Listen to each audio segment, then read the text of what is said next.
All right, is this working?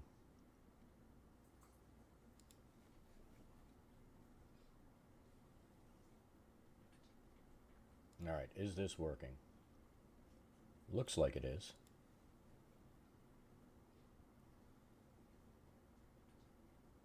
All right, is this working?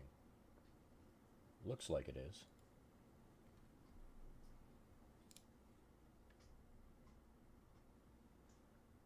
I don't know what happened, but it's working. That was really weird.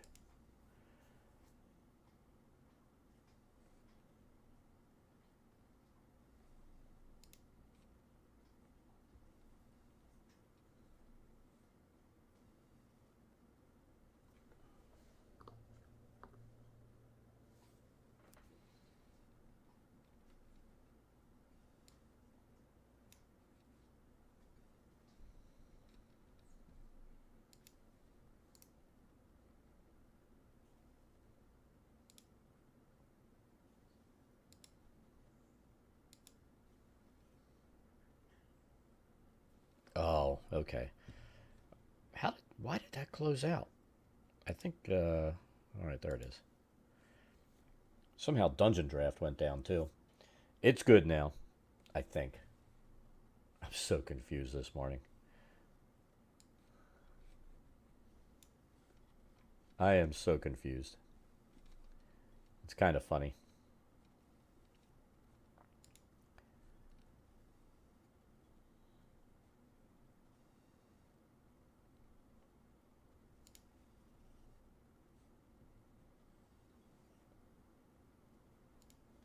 Let's just make sure it's working.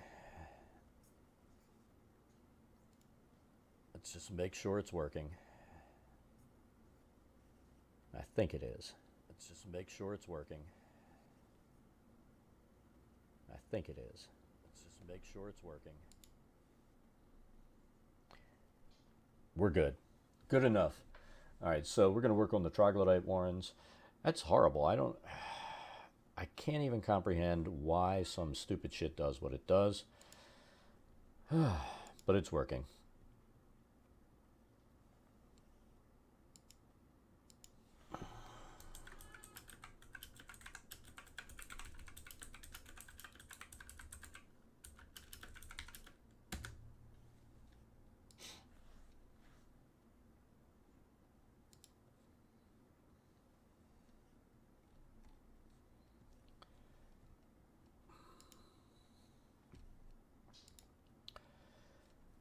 All right, so I need to pull up my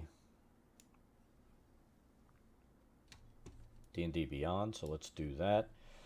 I'm hoping to get to where we start doing stuff other than dropping all of the, and you can see in here, stalactites, stalagmites, all this stuff that's going on. We have some ridges we need to put in, internal walls where I decided not to draw it out in a round like we normally do when we did this last time.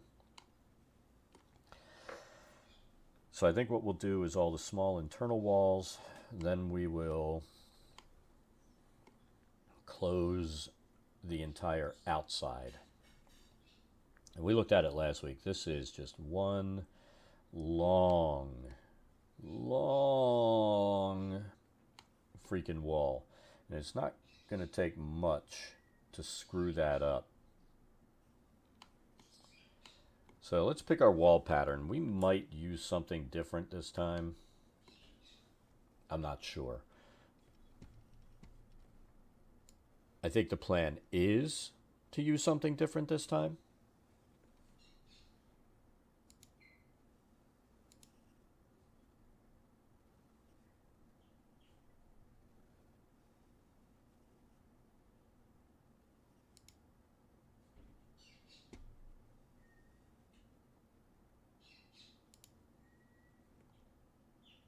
But let's find our pen. There it is. And let's pick a wall pattern.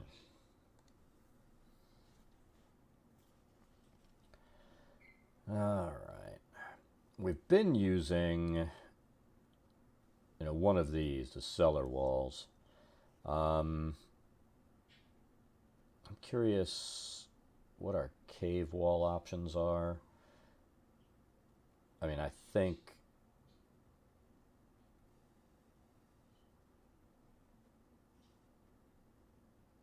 we don't have a lot of good options. But let's see if there's something we really, really want to use instead of what we've been using.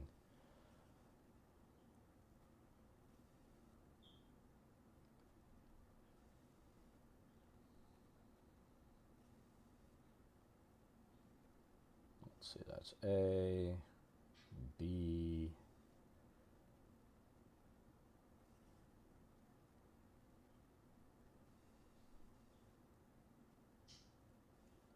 We use G a lot.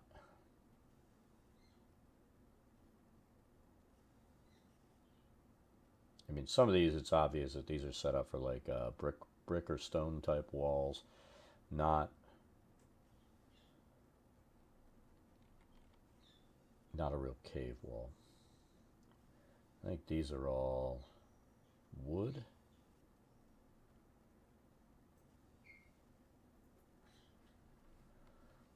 We might switch it up this time and use one of the stone walls like this. And we're going to remember to turn the shadow off this time too. I tell you what, let's do the solid B wall.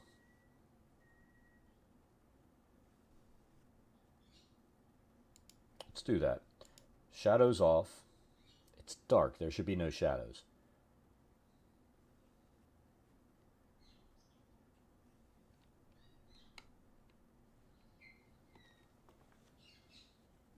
And I did say we're going to do our interior zone walls first. All right. Let's get this thing going.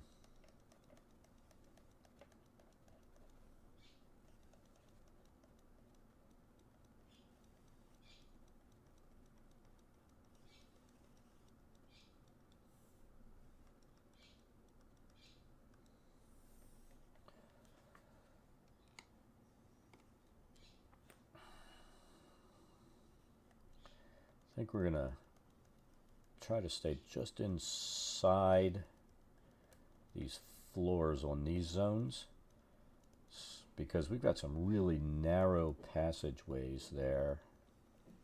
I mean, they're smaller than 5 feet.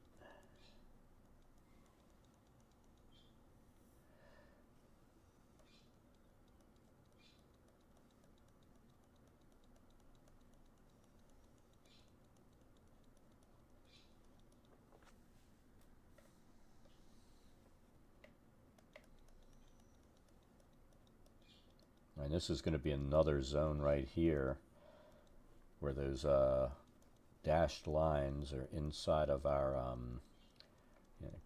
kind of like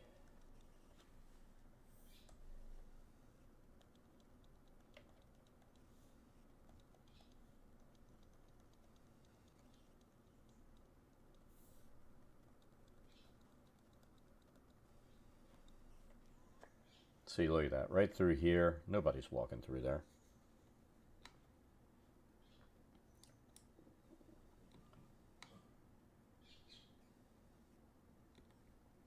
Nobody.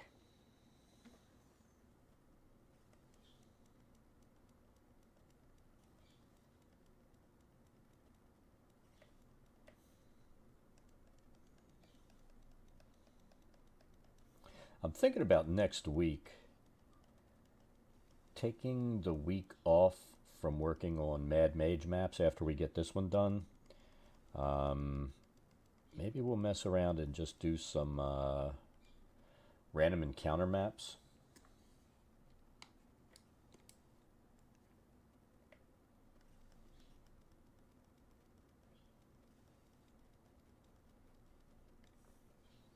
We'll just figure out what we want to do. Maybe I'll put up a poll or something.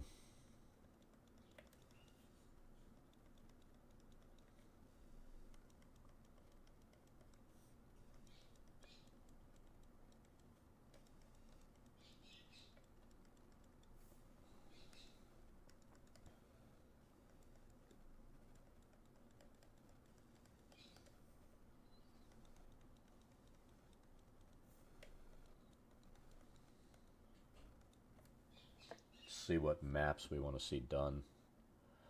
Let me do this.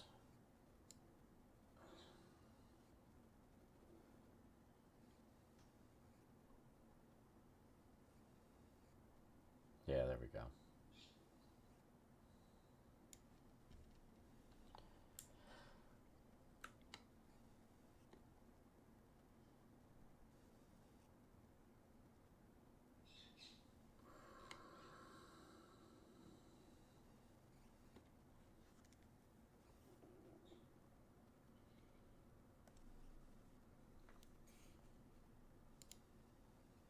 Oh, shit.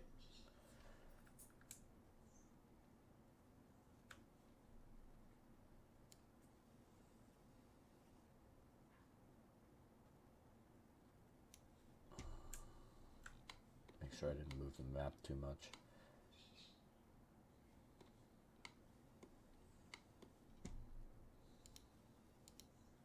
There we go. That was almost bad.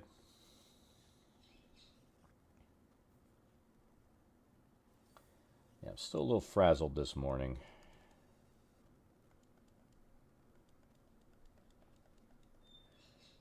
So I was kind of talking about this before I had to shut down and restart, but yeah, we had some stupid shit happen. I talked about this a couple of weeks ago where somehow, and I'm usually really careful with all my cards and everything. Somebody got a hold of my card, put it on an Amazon account. I guess they did a little test charge with a couple of, Amazon Prime videos. And so I canceled the card, got a new one sent out. And just got that thing Friday, and all of a sudden see like a bunch of other charges popping up for like $80, in that range. And so I had to call the bank, get another card sent out, and there must be a weird thing where you could set up digital wallet with companies like Amazon and all, and once your card is linked to it, it will, if you get a new card, it'll automatically link to the bank, and when you get a new card, that information will feed in the number automatically to that digital wallet. And whoever the piece of shit fraudster was that had done it before and done some charges on Amazon, they must have set it up on digital wallet instead of, manually entering the card on your Amazon account like I always do.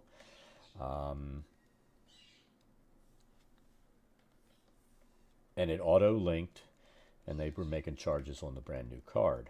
So I had to call my bank. They're like, yeah, this is what happened. We're going to turn off the ability to set up that in a digital wallet on any of these e-commerce stores on your account. And you won't have this happen again. Your card won't automatically link to whoever this fraudster is. And the bank is going to go after them because, nobody likes a fucking piece of shit scammer. But, I was freaking out. I'm like, I've had this card for 2 days, something like that, since Friday, and this shit's happening already. I'm like, oh my fucking God.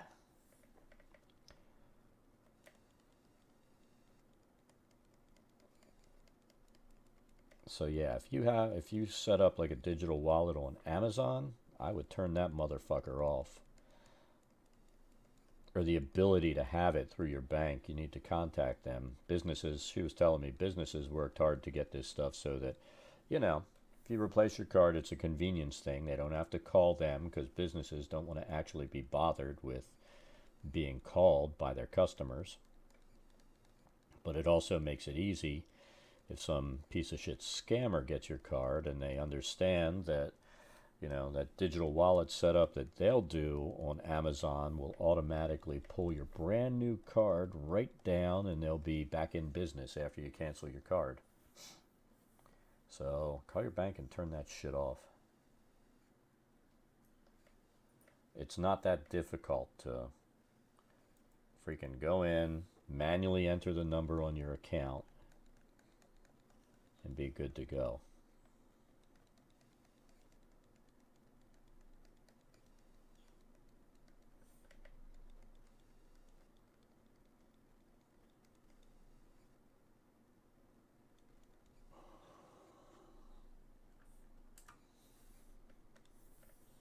We cut that corner, so we're going to redo this one.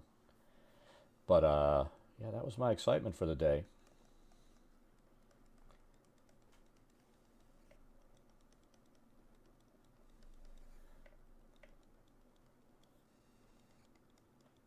Learn something new every day. And this was one of those things I didn't need to have to learn.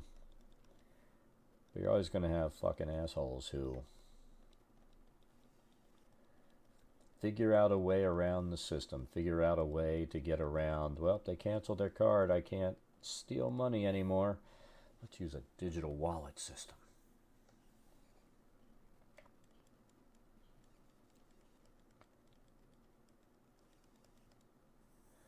I mean, the only digital wallet I ever use is on my phone. So somebody would have to get a hold of my fucking phone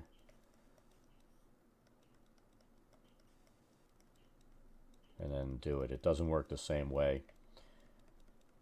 So I was talking to this bank security person, and they're like, no, you're fine with that kind of stuff. It's when you set up a digital wallet on like Google Pay or Amazon or any of those that you'll have that automatic linking coming through to your card when you get a new card number. That way you don't have to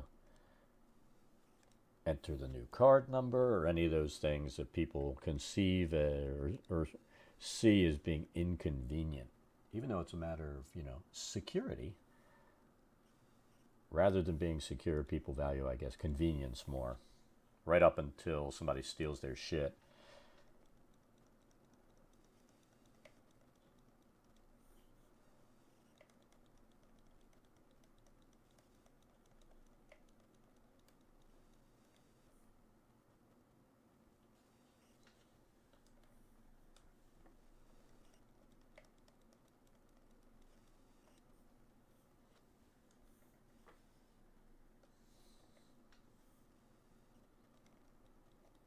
But yeah, it's funny. The wife is like, what are these charges? I'm like, I don't know. I didn't do them.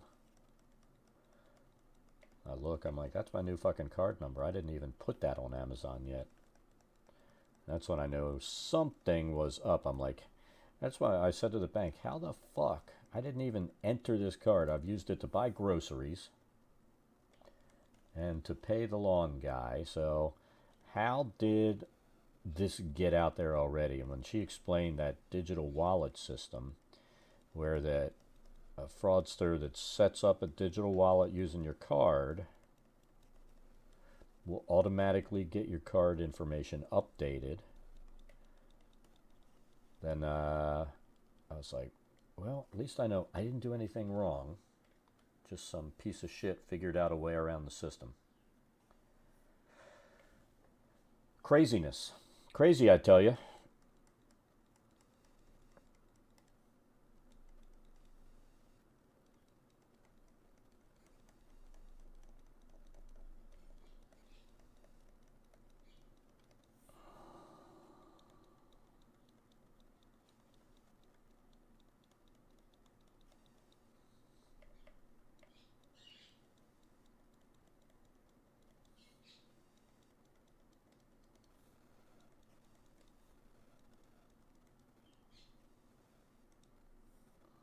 I'm going to take a look. If there's not something peeking through there, I'm going to leave it like that. We're looking for this background peeking through. The fact that we're not seeing it, we're good.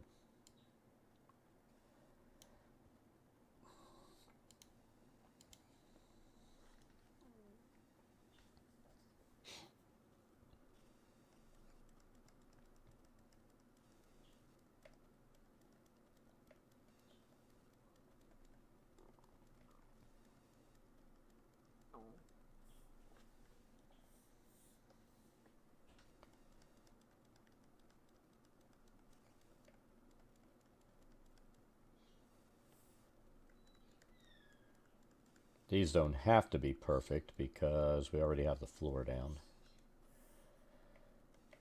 I guess that's one of the advantages. If you just draw the freaking floor in,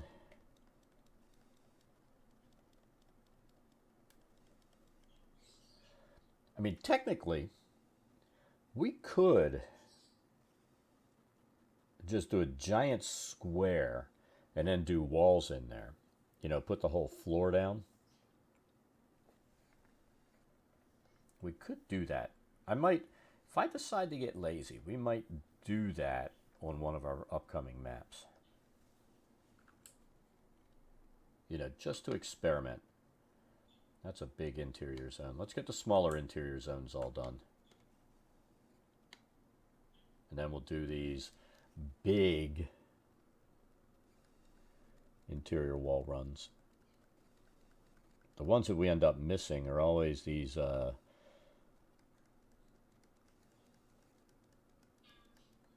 smaller zones. So I want to make sure that these are walled in.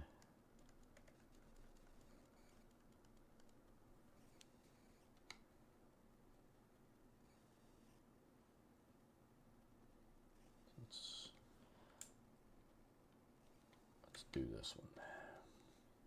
Right below 9B. I mean, this is a pretty big section.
These zones we're going to do slightly inside again, just so that hopefully there's enough room to squeeze character tokens through here.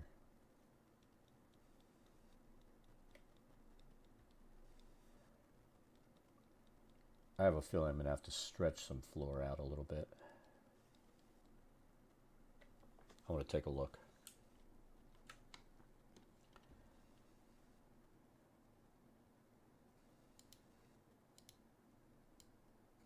See, I knew that was going to happen right there. So, let's do the pattern tool. We're going to drop some cave in here.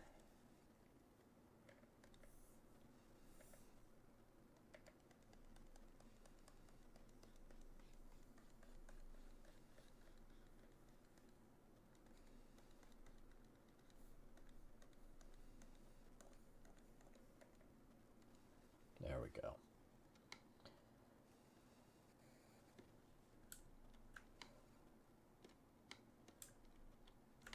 So there's a little bit of floor peeking through there. Actually, not floor. That's a little bit of the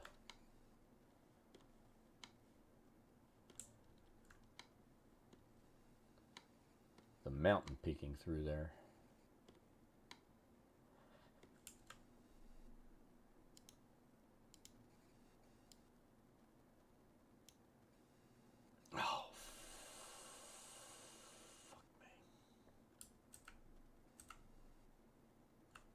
I always forget to do that too.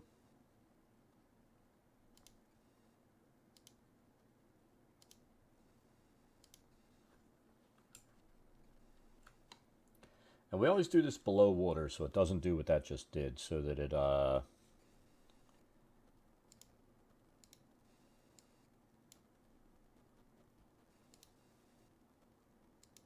lets us see the numbers and everything showing through, and if there's something we need to do I mean, we use water on these maps as more than just like water. Whether it's creating like a mud effect in zones or something, any type of environmental effect, we're using water for that stuff more than anything else.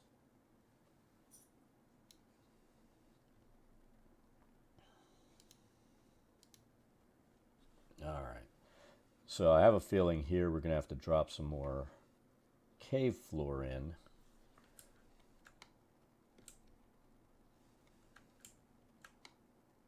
And that's fine. So let's take this inside.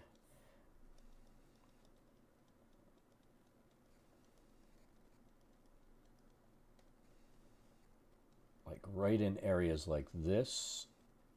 See, some of this, that's about 5 feet, so it will probably be fine. But like, if you look here, that is not enough room for a character's figure to get through on the digital map. So we need to make that a little bit bigger. Let's get all of these. So like here we'll be able to be close to it, and then here we're going to go inside and create a little bit bigger walkway. And there's the characters are probably in these areas because they're a little bit, these areas are a little wonky. They're probably going to be planted in the walls a little bit. We're going to come way inside there. And then this part, so we don't have to do too much correction because that's a big area there.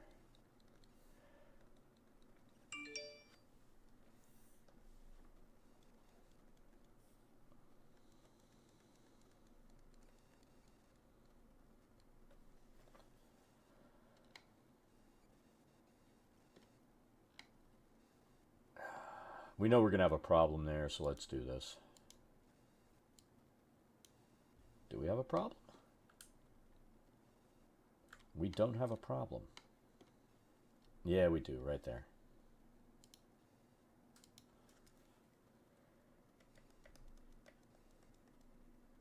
There we go. A little bit peeking there.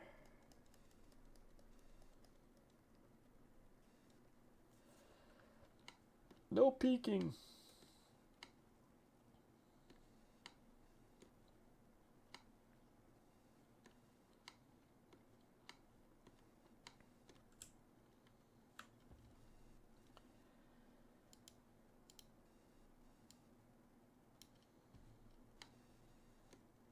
I'm going to do this big section, and then we'll see. Honestly, I think we'll be okay. It's right there. You know, these are 10-foot squares, so right there we've got definite room for the 5 feet there. Same thing here. You'll have 5-foot squares going that way. I think we can be true to the lines in that zone, so let's go for it.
That's part of the exterior wall right there, that zone.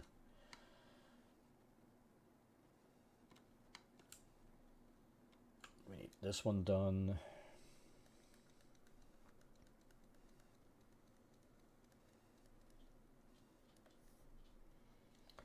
And this we don't have to be as careful because we did this as a big zone. Meaning this in here is going to be the same as that floor there. I think we're going to change how we do some of this on future maps. So we don't have to worry as much. You know, if we want to cut inside, make some of these, you know, rock columns or whatever you want to call them smaller to create space. I think we're going to work with it that way.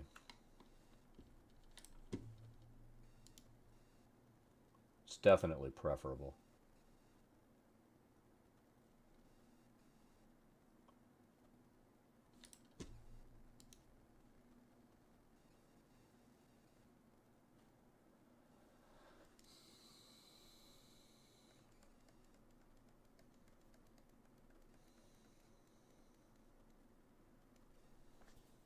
So I think if I were to redo this map right now, what I would do would be cut this in, you know, so this entire perimeter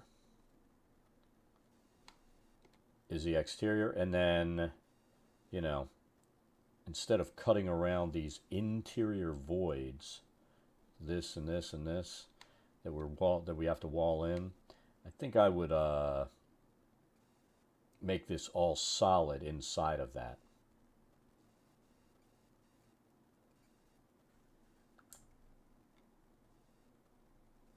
And we're going to do that as a, not as a design choice, but as a time-saving choice. So I think we spent like 3-4 hours last week doing this interior section, and probably could have saved time and had the walls already done. And then it would have come down to today working on our stalactites and the map features that we want everybody to see. You know, dead bodies, all this stuff. All the good stuff.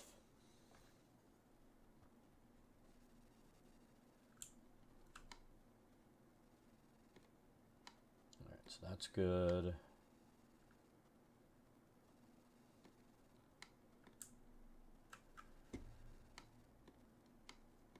So we've got our small interior zones there, there. There's one we missed.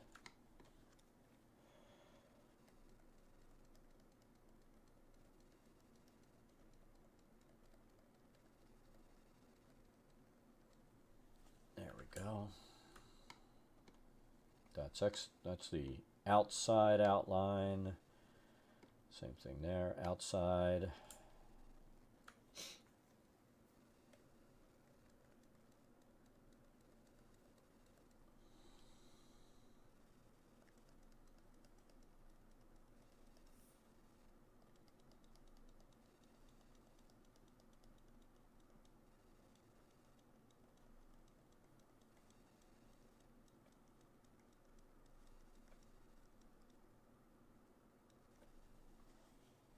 And this is where, see, because we did that, where we have these really narrow sections here, I need to fix that as well.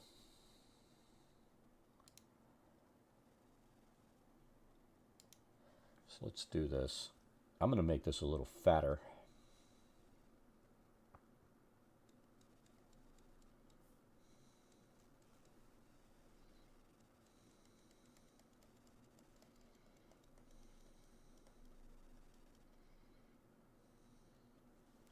You know what? Escape.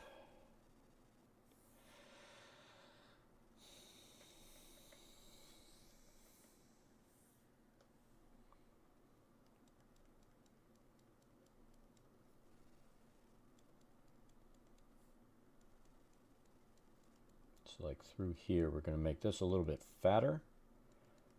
And then we're going to be closer to adhering to the lines there.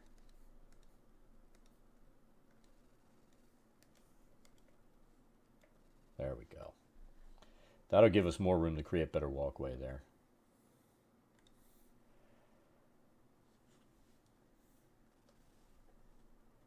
And then this, we're going to go way inside here to make sure we have our 5-foot walkway.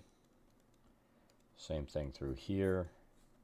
That's okay, so we can come out to the line. And I think we're okay there too.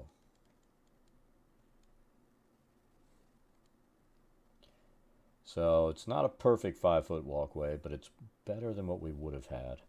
And this we're going to go way inside.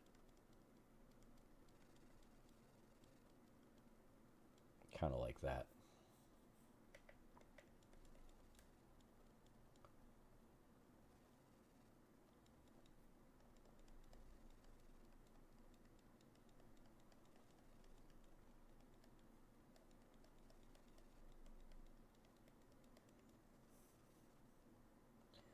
Here we're going to need to pull the walls in a little bit. So let's start on this side. We'll go there. We're going to cut across here.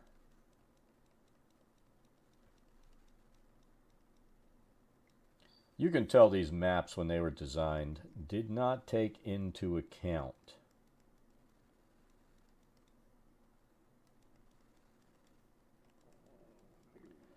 virtual tabletops and being able to move your characters through those spaces. So that's better than what we had. It's still going to be tight. I think I'm going to let the wall go there. I'm not going to worry about it. And what we'll do is bring this up here. And this will go, cut it off inside. And that'll work. Same thing here. We're gonna tell you what, just make this thing smaller.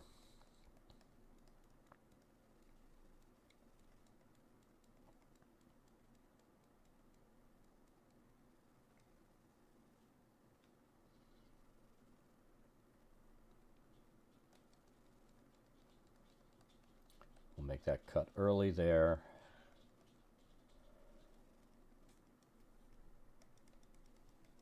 And then the rest of this should be fine.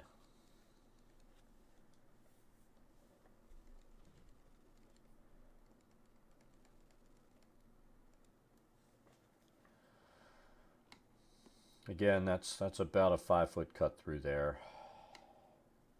Your characters are just going to be embedded in the walls a little bit because of the curvature. That's not a big deal. This, I think, is going to be problematic.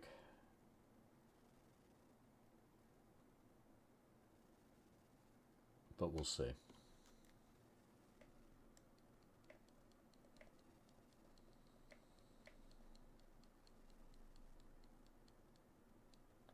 You know what I would really like is get this thing mounted so I could bring it right over here and just work like this.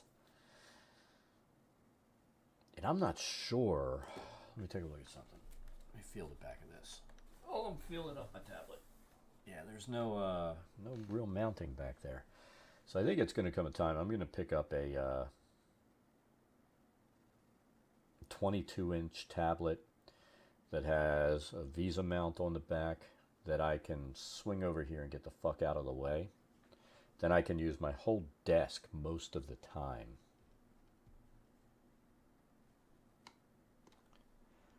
I think that's going to be my next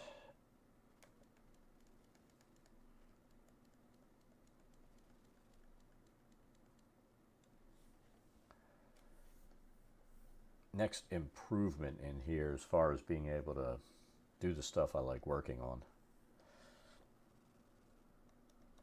So we're going to come way inside here. We're going to have to fix the floor.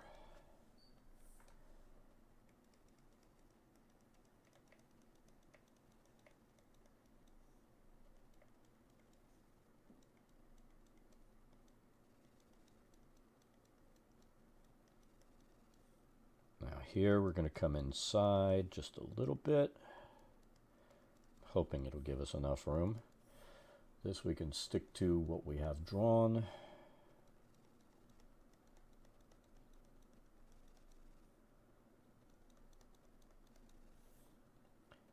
This, I think I'm going to come inside on what we have drawn for the floor already.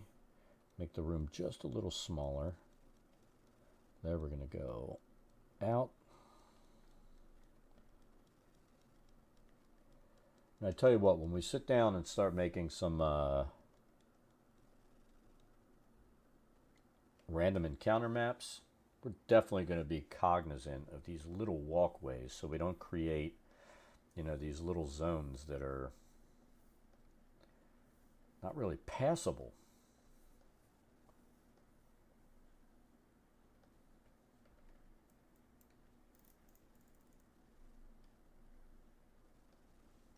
Wiggly Panda, I do not use Roll20. I use another virtual tabletop called Foundry. And I had used Roll20 first a few years ago.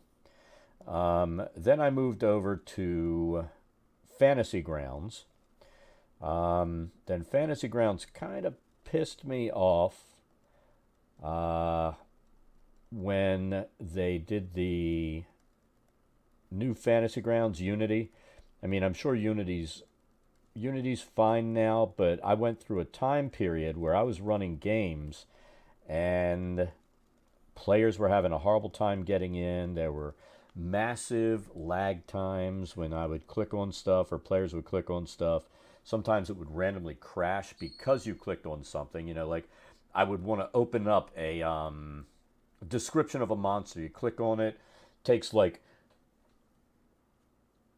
2 minutes for it to decide if it's going to open. At the end of that 2 minutes, it either opened or crashed my Fantasy Grounds. And that was kind of the end of it for me. So I started looking for a new virtual tabletop. And I found one called Foundry. The beauty of Foundry is it's a one-time $50 fee. Using a tool like Dungeondraft, like I do to make my maps, the walls, doors, everything pulls right in for line of sight. The walls are created. Everything that you need to make it so that all the work you put into something like this automatically throws in there. And it works really nice. Let me see. I think that's that exterior wall I was talking about. So once I found that I was able to work on my maps, bring the walls, doors, stuff like that in, I was sold on Foundry. Now the other thing that finished it for me was I can link my D&D Beyond books through Foundry and not have to buy them again. Where like Roll20, Fantasy Grounds, you got to buy them over again in digital form to be able to use it. And I have a real issue paying with that shit for that shit multiple times when I've already bought a hardcover, I've bought it on D&D Beyond, and then having to buy it, you know, a third or however many times, depending on how many tabletops you use. I was like, you know what? Sold. And Foundry, I found it's far superior to Roll20 and Fantasy Grounds in how it works. So there's no going back for me. You know, the being able to draw maps and have them work perfectly inside of Foundry was just like cake. You know what I mean?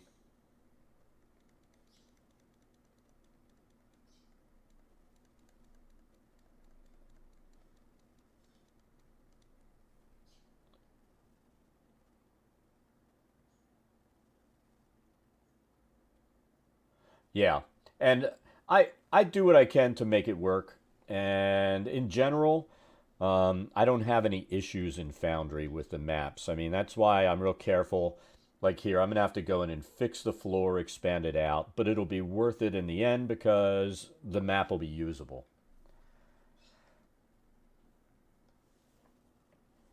And what I'll end up doing is I'm going to finish all the walls. Then I'm going to come back in and see where I've got little voids of background wall showing through. And I'll fix it. But I was talking a few minutes ago. I think I'm going to change how I do some of these maps. Just because I want to save time. We spent a long time last week working on just laying the floor down for this map, where I could have done everything inside what are actual exterior walls for this map. If you take a look, there's one long line here that goes all the way around. If I built everything inside the line and would have laid down floors in here, you know, all the way across where this exterior line, you know, is really your boundary. If I used that single boundary and let the floor go and just drew the walls in, I would have been done last week. So I know it's a design, it's not really a design choice, it's a time-saving choice. But that's how I'm going to do some of these goofy freaking maps that are in Mad Mage and some of these other dungeons that I'm making and prepping for use in Foundry.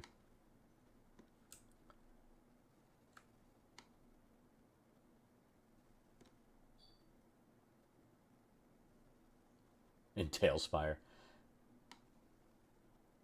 I mean, some of these maps are just absurd. I mean, I'll be honest, just about every map, this entire dungeon is absurd. 23 levels of giant freaking maps. It's like a lifetime campaign. You know, unless you have a group that just charges through, searching for the entry to the next level and skips 2/3 of the dungeon, you're going to be in this thing for the rest of your life. The party that I run on Wednesdays,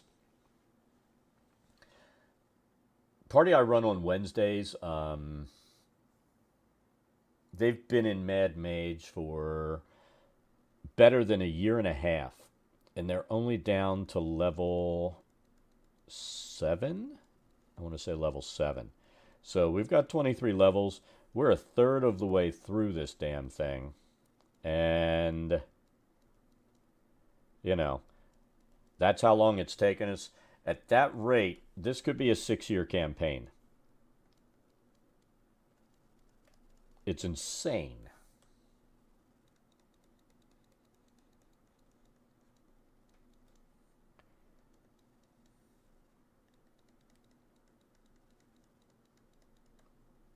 What do you mean you like 3D better? As far as mapping? I haven't seen any 3D tools yet that I really am enamored with.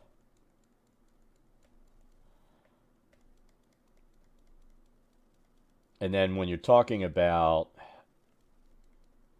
playing online with people, I think some of it also comes down to equipment limitations on your player's part. I mean, I have a couple of Mac users who are not very tech savvy, and we're talking like 2012 Macs. They have enough of a hard time running this stuff on Foundry, and I build all of my maps out knowing that their Macs have ultimately shitty graphics cards. You know, they're running like, I doubt they even have HD 6000 graphics in there, you know, the built-in chip. So I have to build my maps to fit the 8192 pixel limit.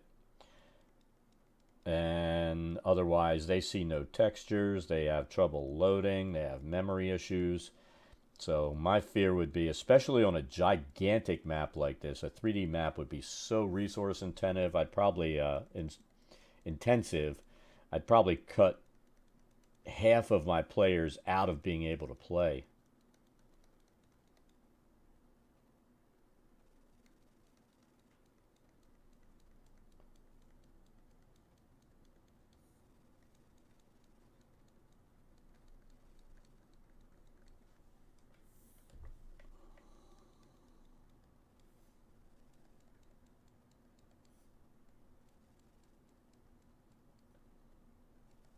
I mean, there's no way I would even try to map these giant maps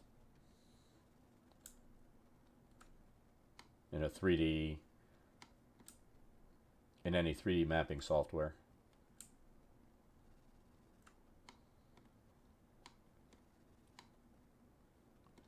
Have we gotten all of the interior voids walled in?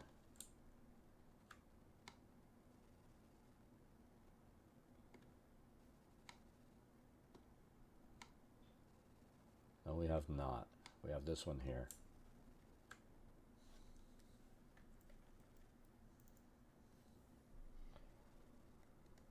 Somebody had showed me a 3D mapping tool they were looking at. I think it was still in Kickstarter or something like that.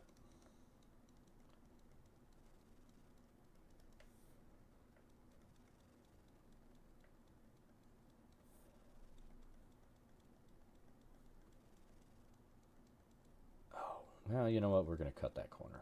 That's fine.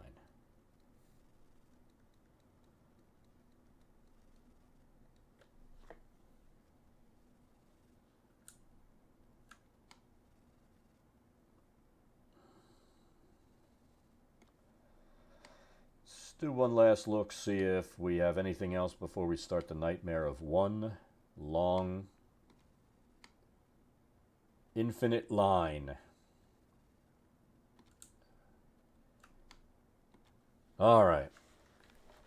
I tell you what, these long lines and stuff, this is where you're like, I'm going to get freaking carpal tunnel. I know it.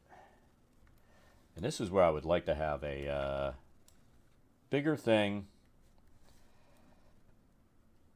and an arm swiveling out.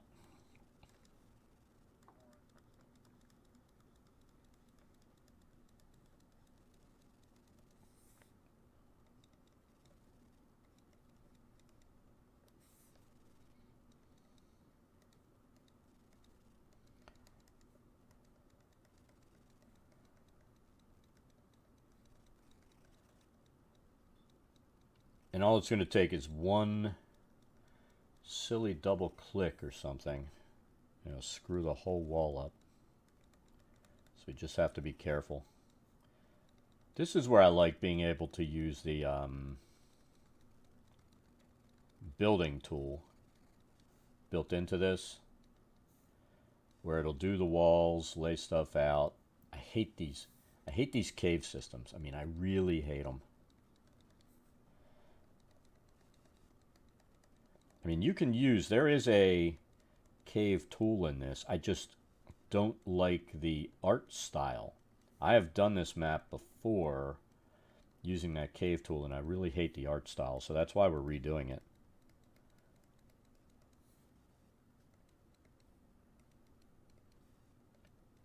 What they need to do is allow you to put alternate floors and walls into the cave tool.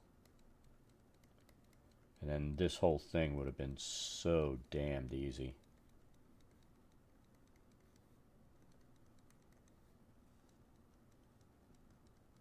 Then I could just basically paintbrush through this thing.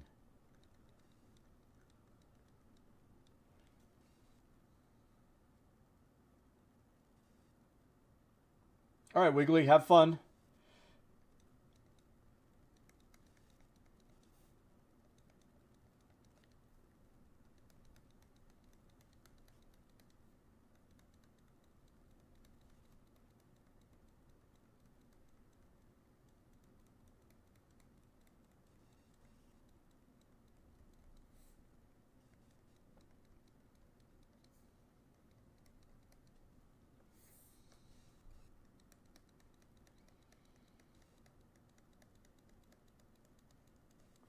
I think that's something as a DM we always have to take into consideration.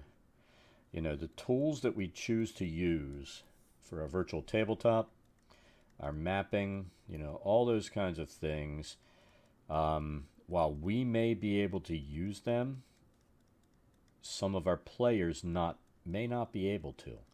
So the really cool stuff, the 3D mapping tools, you know, things that would create huge files, it's possible that you're going to have players because of either, internet limitations, because everybody doesn't have an awesome connection, or even computer limitations, because everybody may not have a good graphics card that can handle a large file. They may not have a system that can handle what you're trying to push over to them. So, you know, do you want to put yourself in a position as a DM where you use really cool stuff, but that cool stuff excludes players from being able to play that you want to play with? So, until they come out with 3D tools that aren't going to be as resource and graphics intensive as they are, while it sounds awesome, I can't see myself using that, because I'm not going to, I can't push players to have to get a new computer, or hey, your internet sucks, you can't play with me. I think that's a bad DM choice. Or, if you're looking for players, hey, if you don't have this or this, you can't play because I use this. I don't know.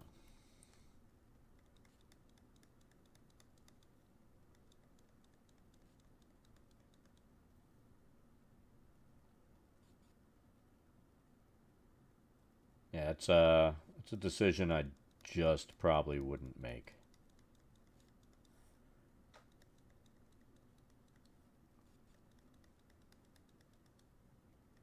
I mean, at one point I had 2 players. I literally, to get them up and running on a simple system like this, I had to get in the Discord, or actually I ended up getting in using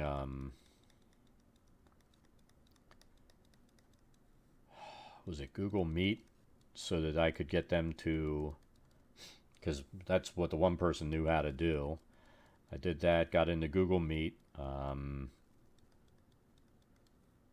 had them share their screen, and had to walk through getting them set up so they were able to get in. Everybody, just because somebody has a computer or wants to play online doesn't mean they're tech savvy either.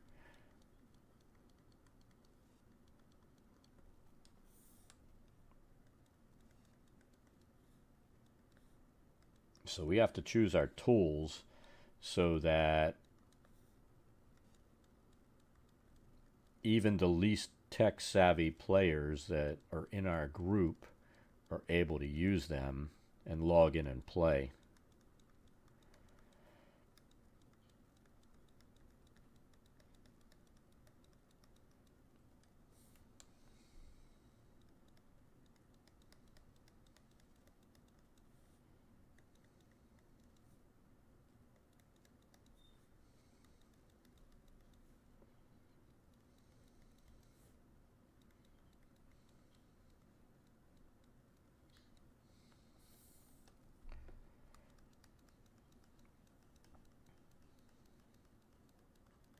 It's funny because that was always an issue with fantasy grounds that I would see, where people would get it and then they'd freak out because they didn't know how to set up pass through on their router.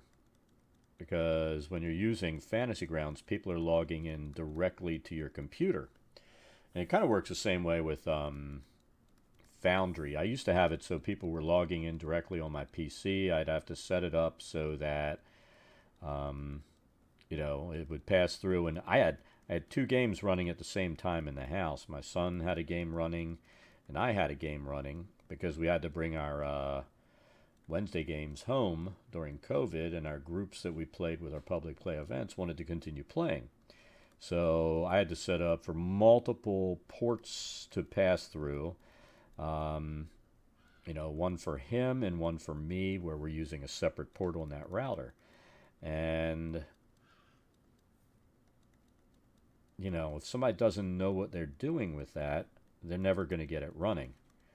That's why a lot of times I think you may be better off doing something like setting up virtual hosting for your virtual tabletop. And then it's extremely simple. You know, they just log in like a website address. You give them a password to the campaign, and they're in. And you can set up multiple campaigns that way. That's what I've done now, where I use virtual hosting, and everything works much better. And it's weird because even if you know what you're doing, setting up your port forwarding and all that stuff, it's really easy to end up still with a player who can't log in and get into your game. It makes no sense, but it happens.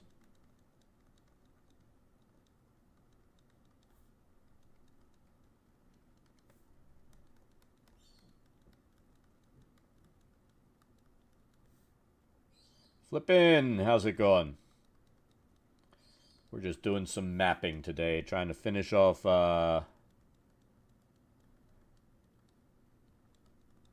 at least getting, I think we'll be able to get this thing walled in and then start decorating.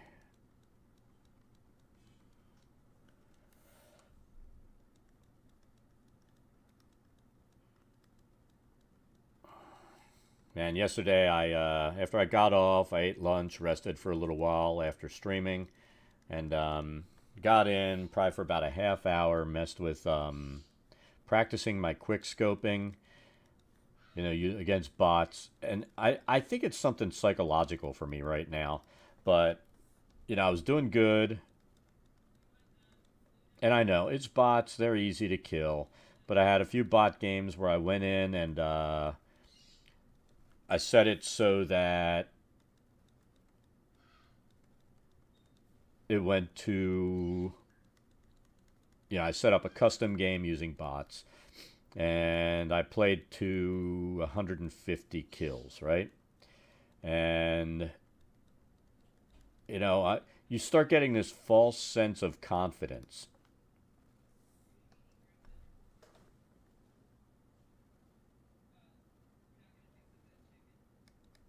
I still haven't found the PS5. I don't use a Twitter account because they're usually behind. Let me finish this one super long line, and I'll tell you where to go because I've got it. I've got it up on on one of my open windows. I just don't remember the URL to the website, but I'll find it and put it up for you. How about that? I just don't want to do something to screw up this line I've been drawing for like 10 minutes. Because it's infinite.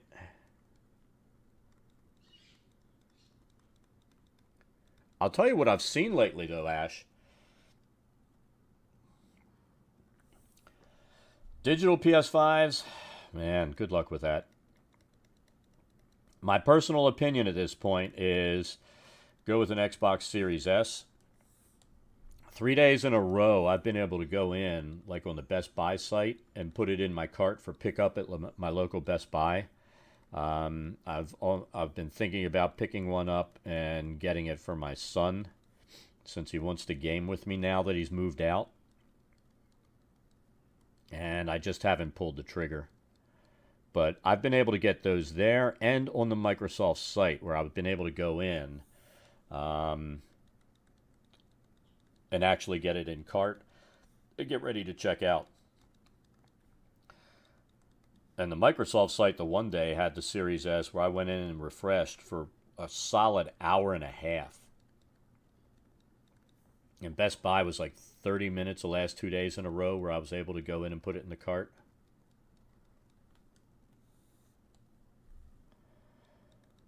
I think the problem right now is still that Sony is not meeting demand. Xbox has promised that come June, the backlog and the shortages are gone. So where Sony's not making that promise, Sony's saying like first quarter of 2022, maybe it'll loosen up. So that's kind of bullshit.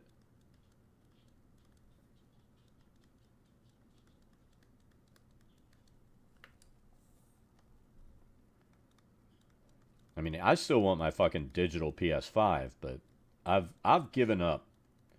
There have been a few times where I've gone in on the Sony site and you automatically get thrown into that fucking queue. And then 2 hours later, you get in, and you know it was sold out in the first 30 seconds because the bot accounts are still rampant on that.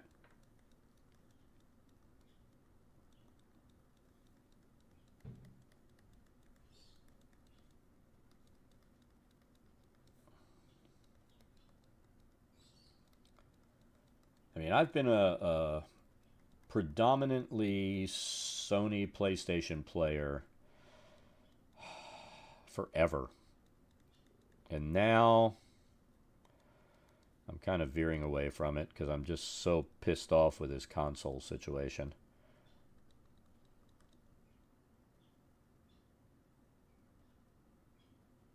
A big nerf in Cold War? I didn't hear that. Well, I mean, most of the snipers that I run, I don't see where they don't really need nerfing. I mean, there's the one that you're pretty much guaranteed a one-shot kill, but that one is slow as fuck. And then, you know, the ones that actually you can quick scope relatively fast, the Swiss K and the Pellington, you know, if you are not upper chest or head, you are not going to get a one-shot kill on that.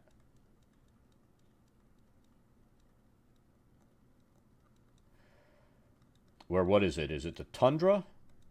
That thing, you could shoot somebody in their big toe, and it's a one-shot kill.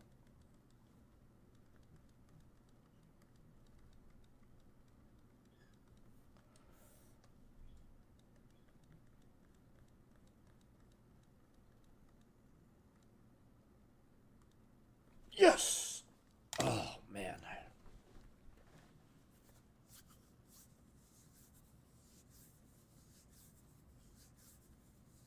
All right, so what's this game and what's it about? It's not a game. I'm making maps for a D&D campaign. I'm just going through looking at all this stuff.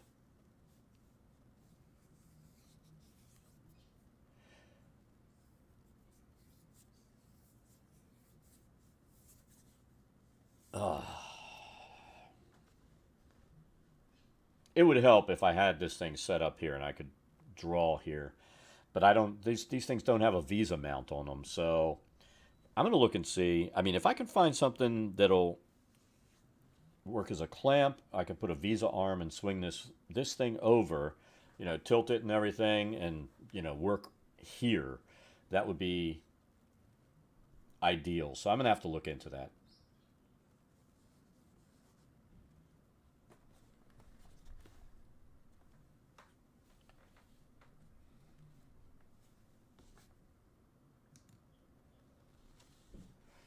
All right, so let's take a look. Where is it?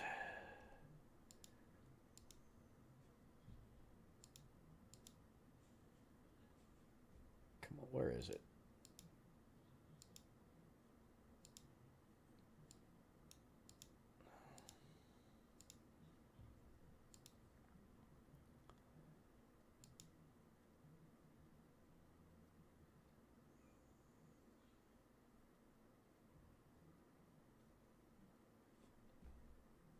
All right, so just went into Best Buy.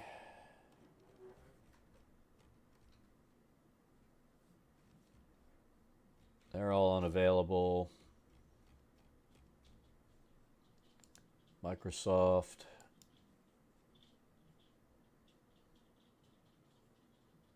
Series X is out of stock.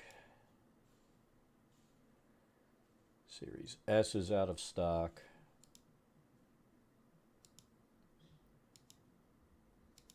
Where, oh, where? What happened to that tab? I had it open.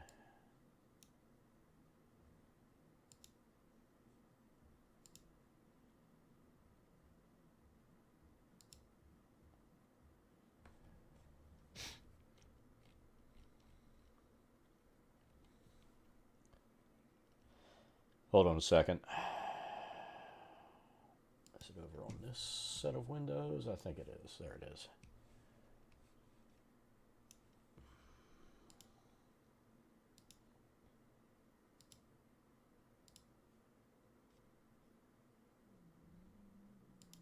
No! Did I close that window out somehow? Like a dumbass?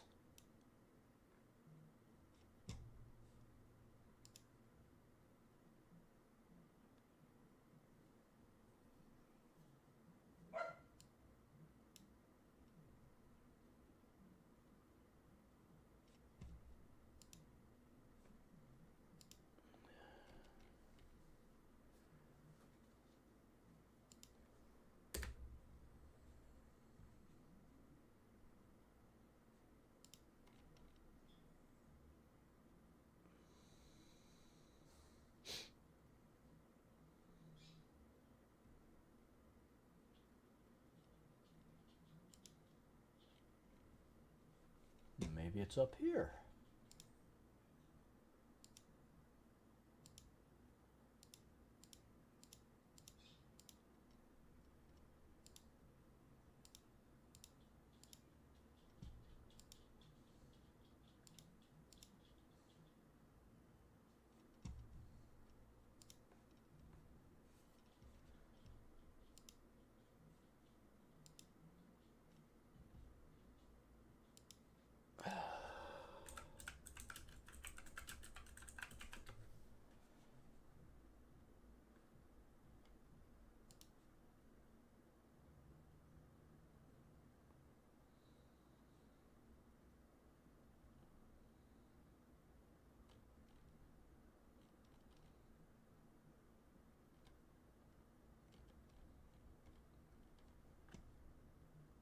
All right, so I'm going to put this link up. This is one of them, and you can set it up so it gives you an audible alert when it comes in stock. And then you can specify exactly what you want. And then this is the other one. And you can switch it. This is right now I have them open for Xbox. But both of those will give you accurate and up to date. So like it's even showing this morning Target had the X and the S in stock.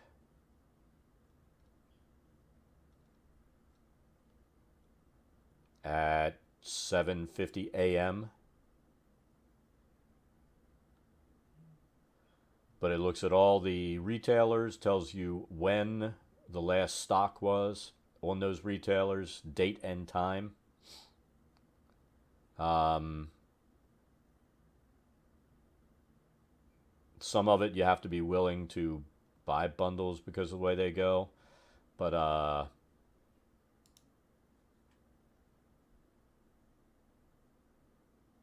they're pretty accurate.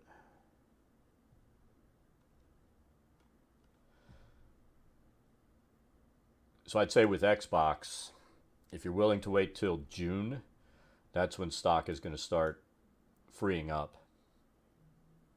PlayStation, we're still fucked. That's the problem. We are still fucked when it comes to PlayStation. And unfortunately, it's going to be that way for a while.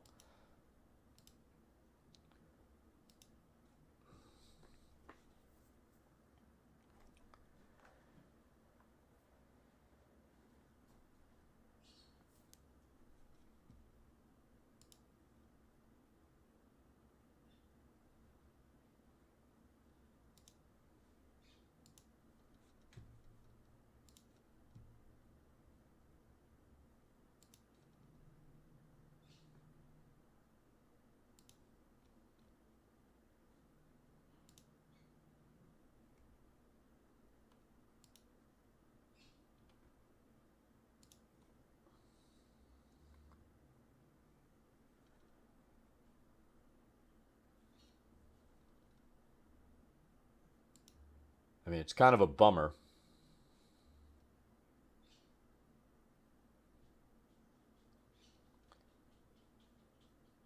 But it is what it is. So yeah, flipping. I got in last night. I'm just like, yeah, I'm doing okay. I had 150 kills, 3 deaths, and against bots. And I'm like, let's go in. And it was like my brain is like, these are live people, and I start hard scoping. So it's like you get this lock in your head where you're like, live people, I must hard scope. It's so absolutely stupid.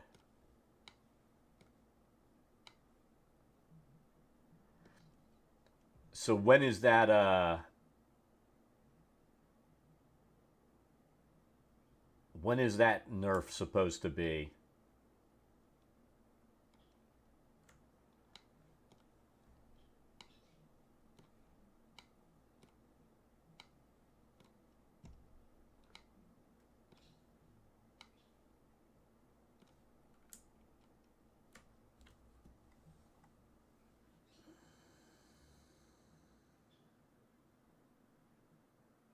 Sure. Go ahead.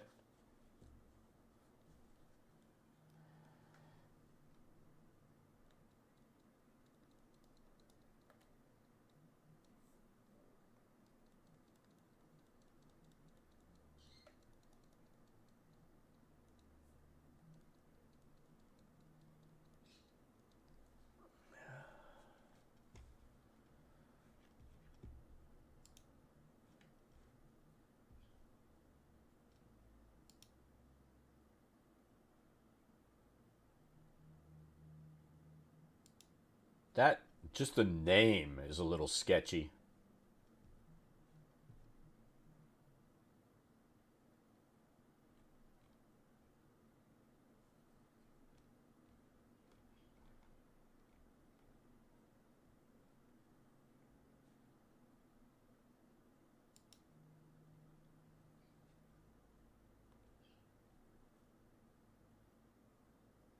Has Have you looked up to see if anybody has actually used this site?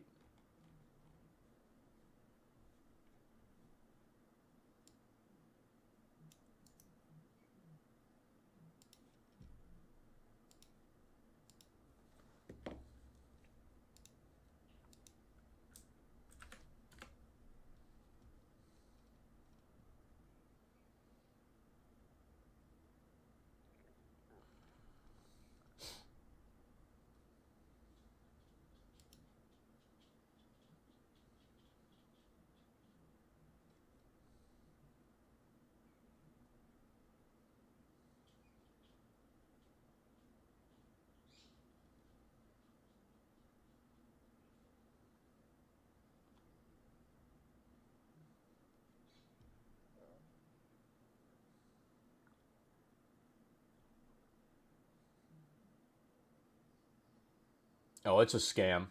They're asking you to pay with crypto.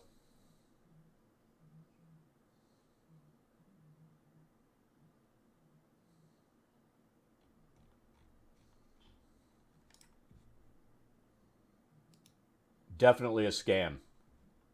Don't do it.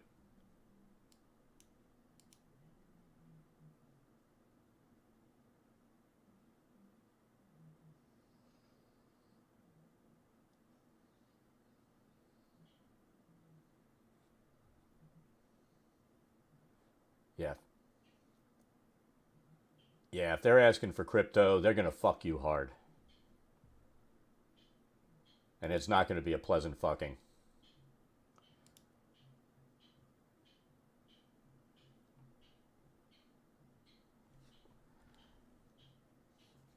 And especially when they're claiming that they're selling it. You look at the prices, they're all under retail. MSRP. Nobody's going to sell like the most in demand shit on the planet for below MSRP. Your best bet is to keep an eye on like Best Buy. Best Buy's not shipping. So you need to go in, keep refreshing. If you see it pop up on there, you'll have to pick it at like your local Best Buy or one, set a limit. If you're willing to drive 50 miles to get a PlayStation, set a 50-mile limit. And then when it comes in, bam, go and buy it and fucking go pick that thing up. StockX, all they do is. Are you talking about the links that I put up? Let me get rid of that blue light thing. I'm not sure about StockX.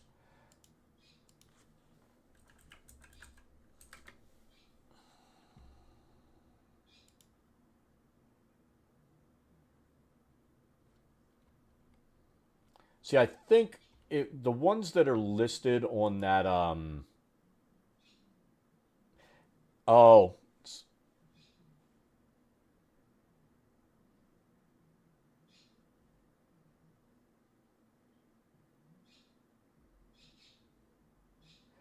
usually those 700s though are bundles and stuff like that when I see the local sellers. See, StockX is another version of eBay. So you're not going to get it. You're not going to get it at retail. It says eBay's in stock, StockX is in stock. You're going to pay double. I mean, if you're desperate, but look at everything that's a legitimate seller and ignore the StockX and eBay, unless you're desperate and willing to pay and risk it. Yeah, I mean, I got my Series X off of Walmart. I got it at 299 or Series S. I got it at 299. It shipped within 10 days. No sweat, no muss, no nothing. It got here. It all worked. So, I mean, I would not I wouldn't mess with any of those things where you're buying through some individual scumbag that's scalping. Yeah, they go quick. If you see it, you've got to click. Honestly, all the retailers that you're looking at there, make sure you have an account already set up. Make sure you already have a payment set up on your account there so that you can go in, click, and buy straight through. If it takes any amount of time where it's like, what's your address? Please enter your credit card. You just lost it. You've got to have on the retailers that you're looking at buying from set up with your payment already on there. So you go click, click, click, done. And there's still a chance you're going to lose because you're still going against bots that do that shit quicker than you can.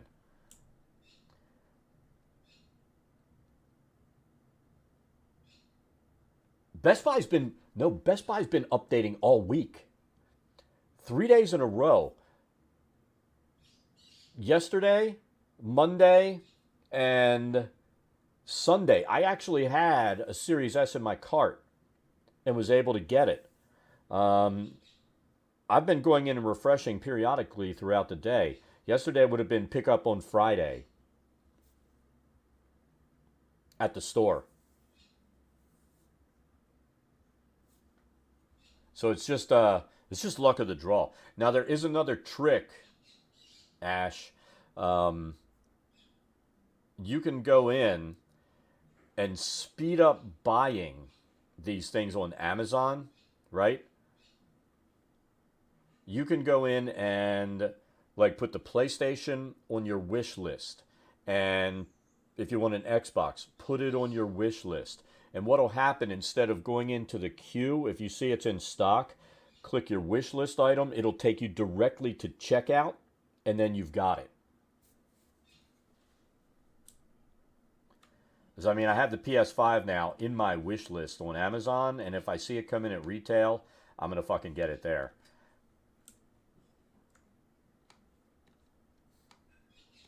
But that's another thing to set up.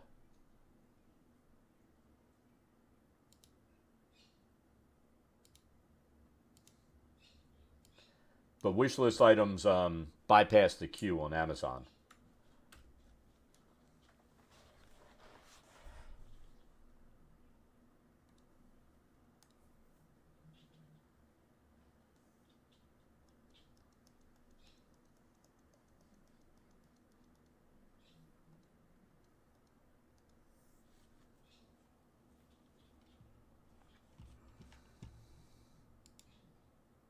But I mean, I've done that already. I've got it set up on PlayStation Store. Every place that I'm looking at for PlayStation, I've got my payments set up there, and I just have to go in and if I can get it in my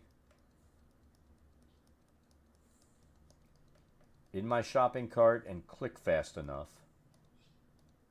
You know, I should be able to get through that quickly and easily.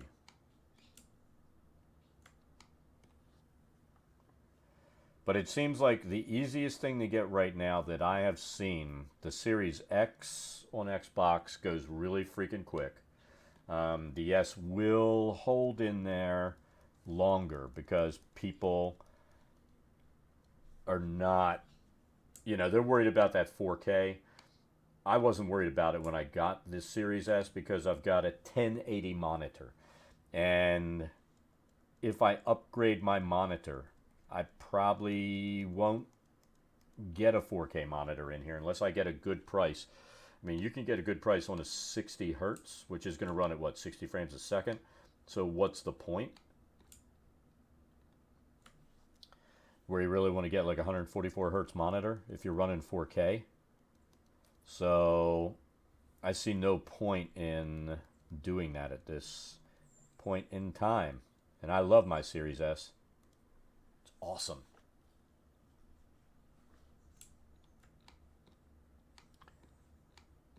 And Game Pass has made it even more awesome.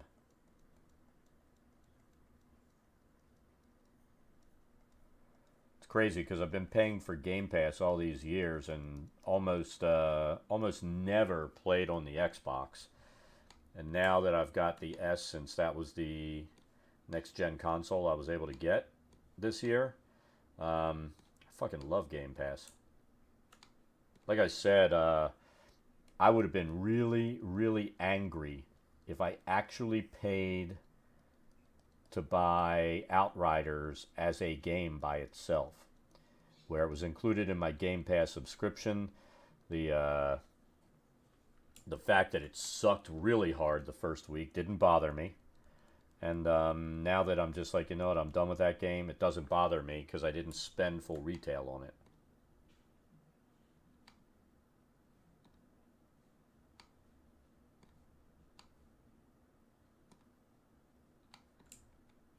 So, I mean, at this point, the way I see it, as far as PlayStation's concerned, unless there is a PlayStation exclusive that I have to play, I'm not really upset about not having it yet.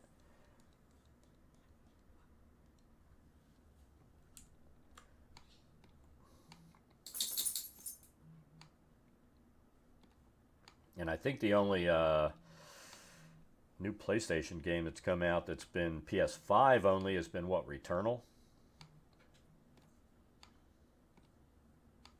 And I don't, that's not on my list of have to play games.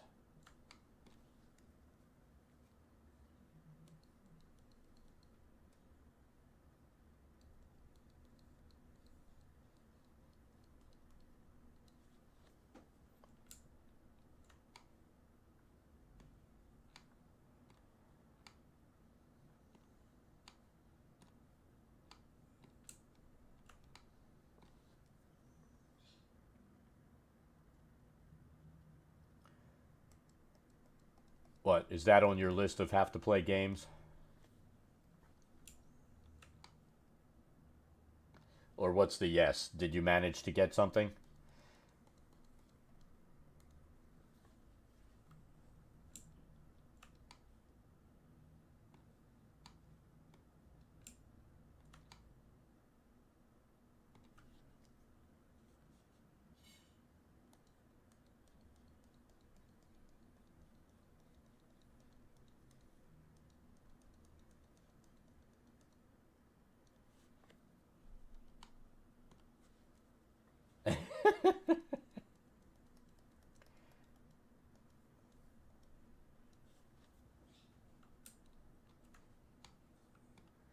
Yelling yes and then hold on, hold on. Yes, I've had that effect on women before.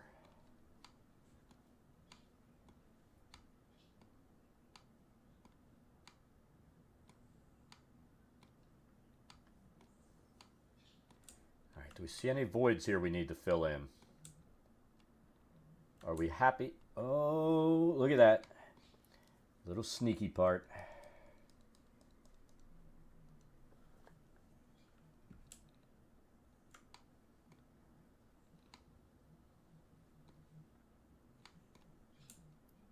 Looks like we have a couple of little peekers here.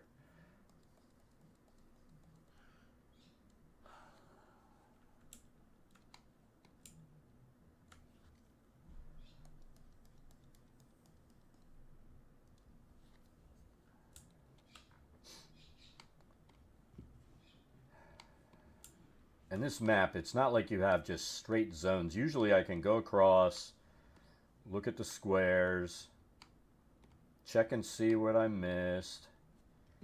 I really don't like that zone, but you know what? Tell my party, just don't fucking worry about it. It's a tiny little passageway. Don't go through. There we go.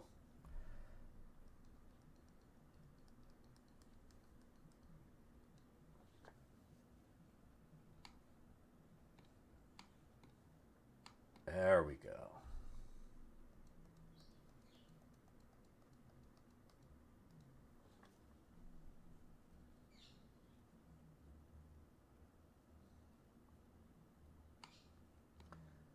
But yeah, flipping, there are all kinds of tricks you gotta have in your bag when you're trying to get this kind of stuff. The wish list trick is, you know, just one of them that's, if you're lucky, can make your life easier on some of these purchases. It's almost like, you know, when you have a wish list set up, you've got that stuff perpetually sitting in a cart just waiting for you to pop it. You know what I mean?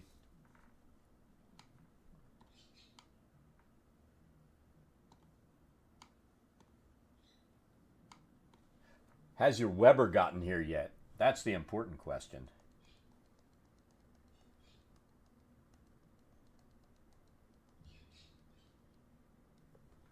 I am jealous of that 26-inch Weber.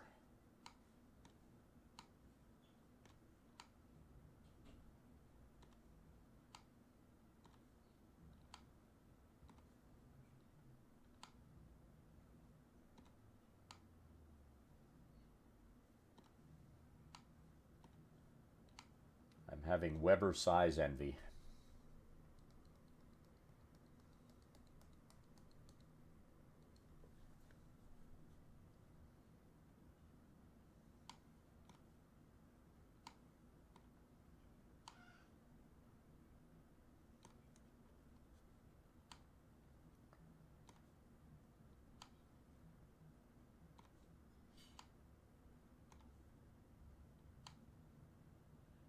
Alright, I think we've corrected all of the evil sins of walls peeking through.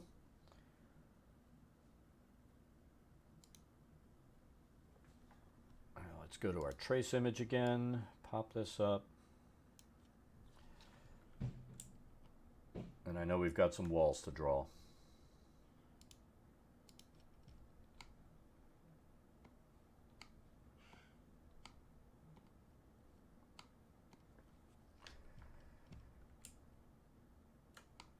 So I know we have some, yeah, we need to do this too, but let's look for the walls. I want to finish all of those off. So this is secret door, or secret passageway. So we need to, let's zoom in. And this is going to be something DM's going to have to take care of on their end.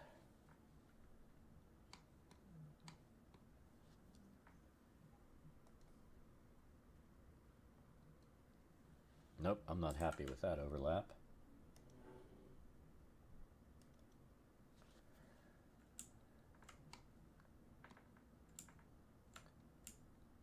Any other secret passageways? I don't think there are a lot. Let's use this.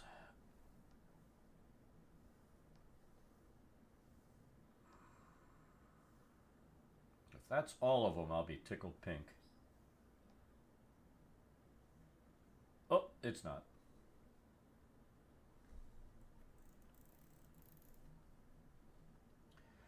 No happy time for Dad.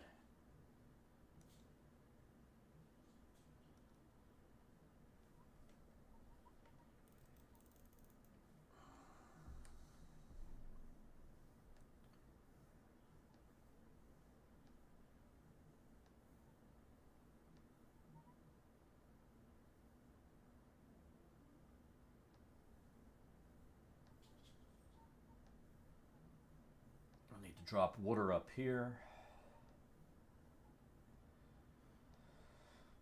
We've got a couple of, got that pit and some walls to do.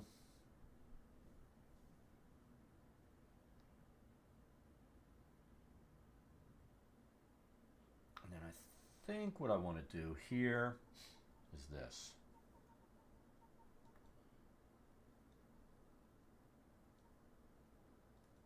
We're going to do what we have been doing and put like a gate there.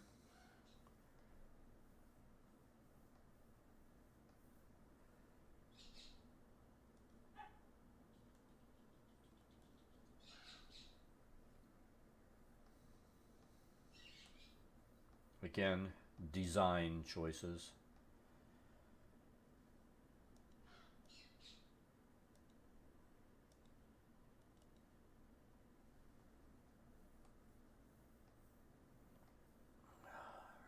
Let's see if there's another one that's down to level 12. That's our expanded dungeon, so let's do this so we don't forget.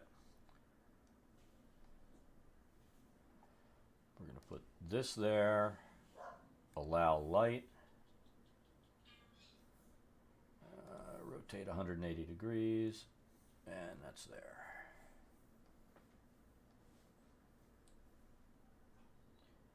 Is this wall not going to work? You bastard.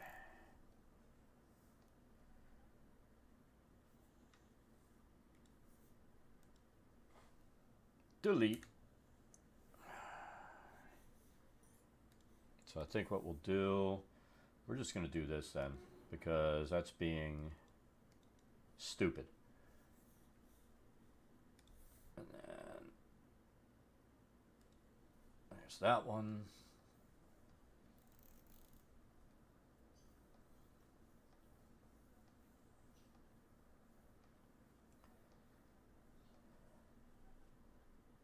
Seriously? Come on. See all these curvy walls and stuff? That's a really wide.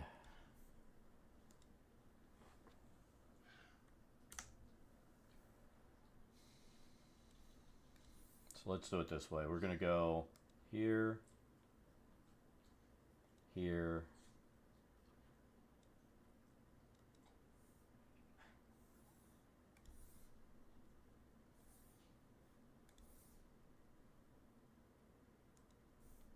there we go.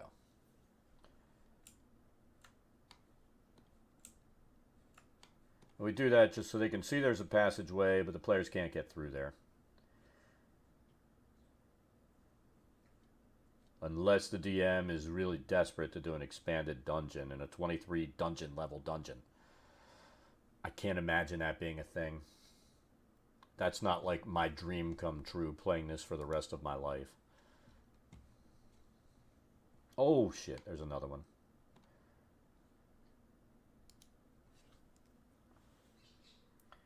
Let's go from there to there.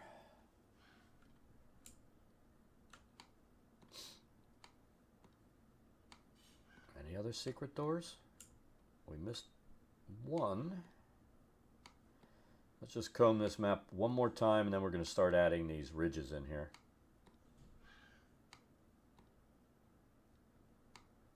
I think that's it.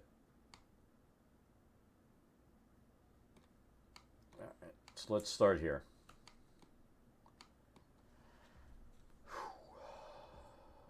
So for this, we'll use our path tool.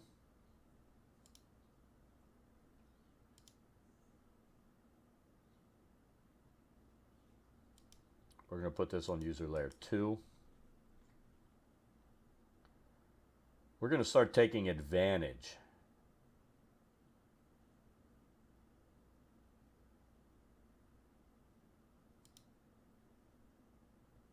of, let's see, too big.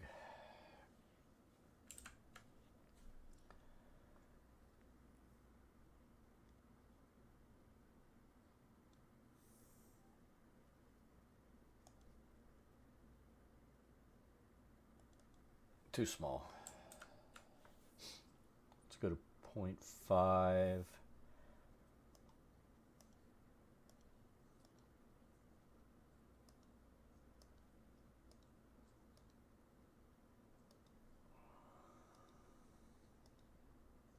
I lost my train of thought, saying we're going to take advantage of something.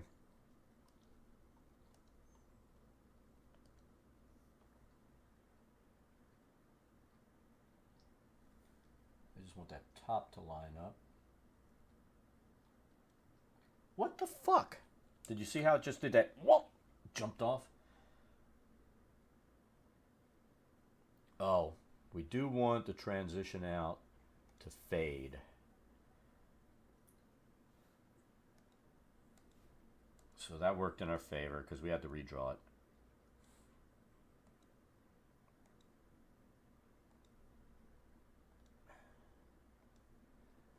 So what were you getting all excited about, Ash?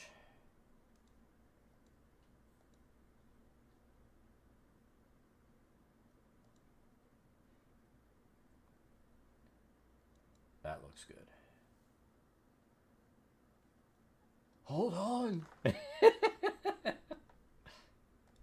I don't want to hold on.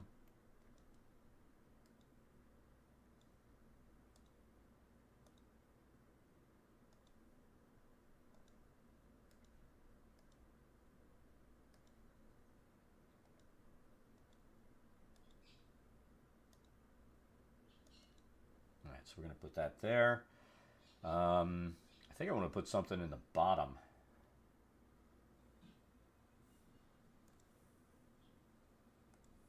What do we want to put down there?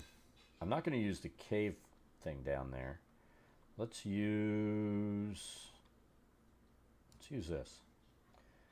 And then we're going to take we're going to put this on user layer 1.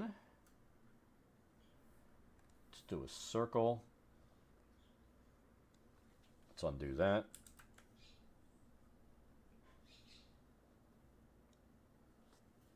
And there's that. That worked out well.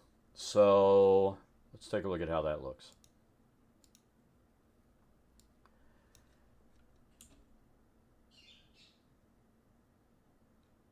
I think I'm going to do a little bit of a wall around there real quick with the path to clean this up.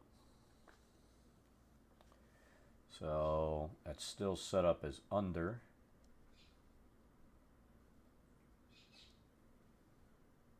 Now,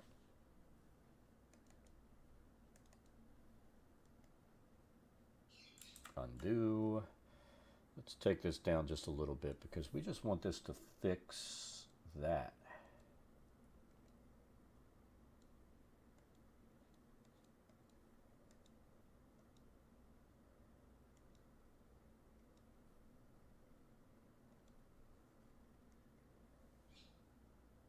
Now it's clean. It's clean, and it looks good. All right, so that one's done.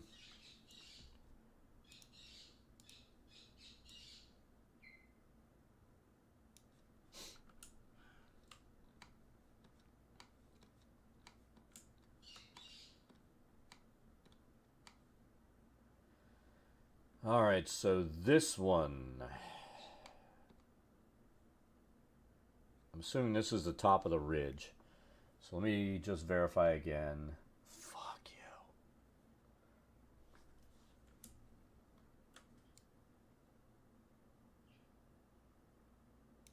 There we go. I gotta remember to get the hell off of that before I start dicking around with drawing. All right. So for this, we'll do user layer 2. We're going to set that here. We want this to grow.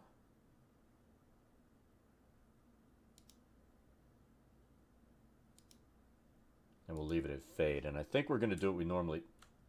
God damn it. We're going to do what we normally do here. So... we're not going to worry about this being absolutely perfect.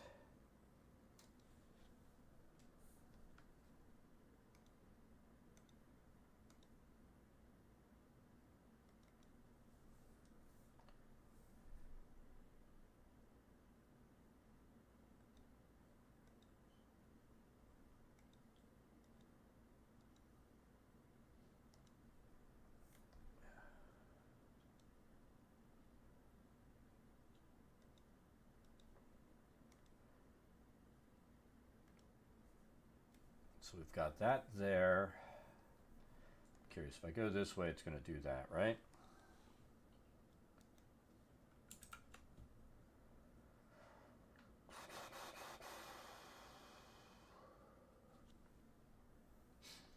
So now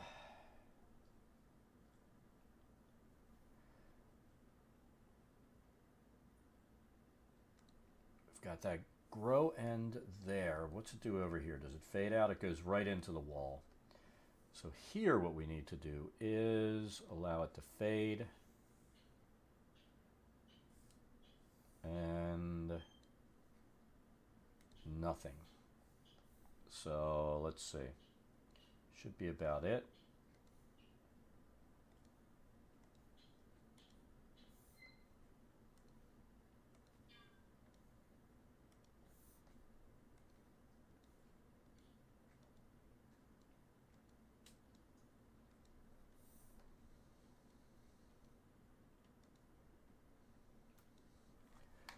Let me check something real quick.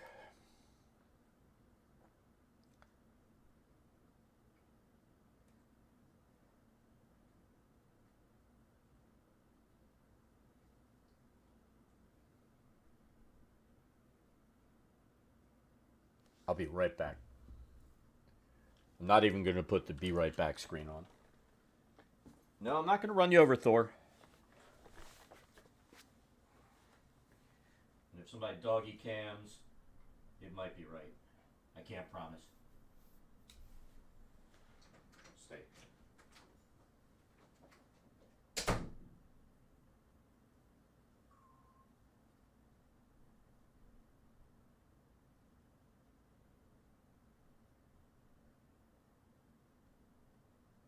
Who let the dogs out?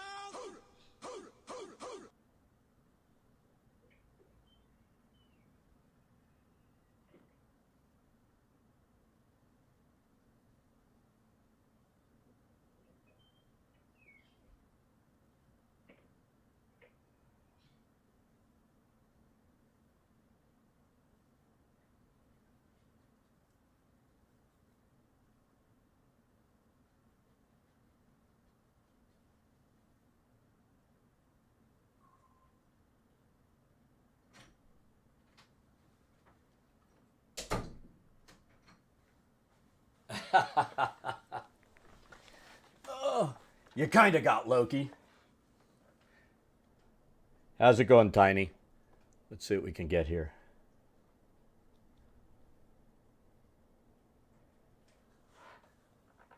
You got Loki and kind of Thor. That's all I can promise.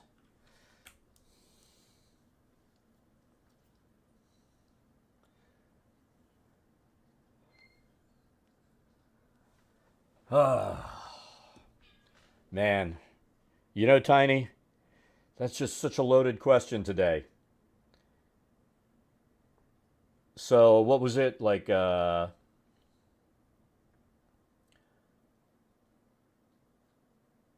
weeks ago,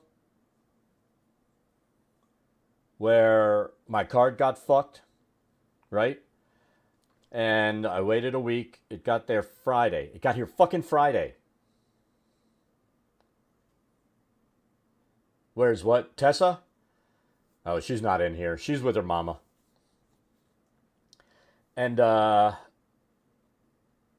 already on that new card number that I haven't put on anything, there was fraud. So this is what I discovered, and it might be valuable for viewers.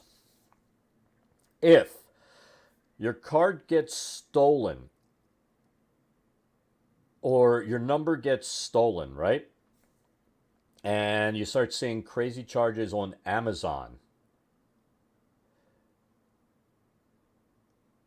a good piece of shit, hello Loki Thors, yeah, a good piece of shit criminal will know to put that card in their wallet that they have connected to Amazon, because all these companies like Amazon have fought really hard to get banks to connect wallets so that if you get a new card number on the same account, that new card number, without you having to do any input, automatically gets thrown on that wallet for Amazon. So the scamster that got my number had put that on their wallet. And when I got a new number from the bank communicated with Amazon that number. It went to the wallet, and they started using that number as soon as I activated it to buy shit.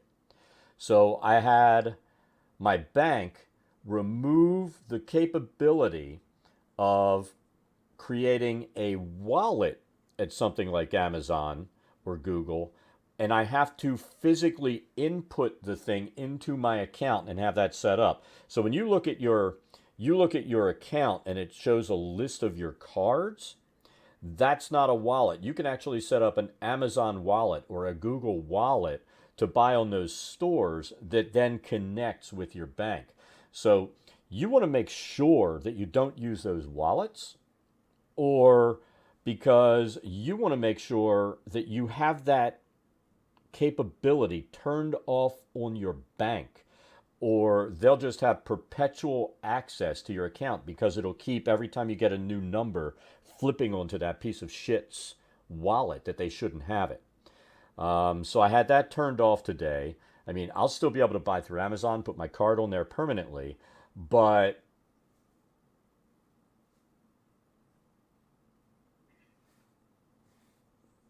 I mean, unless somebody hacks Amazon servers, I feel secure.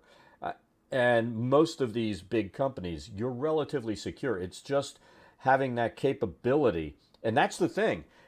If somebody gets that number and they know about this little workaround that banks and companies have set up, and even the person at the bank said, they worked hard. It's really good for the companies because they don't want customers to call them to give them a new number. But it's really bad for customers because you get fucked.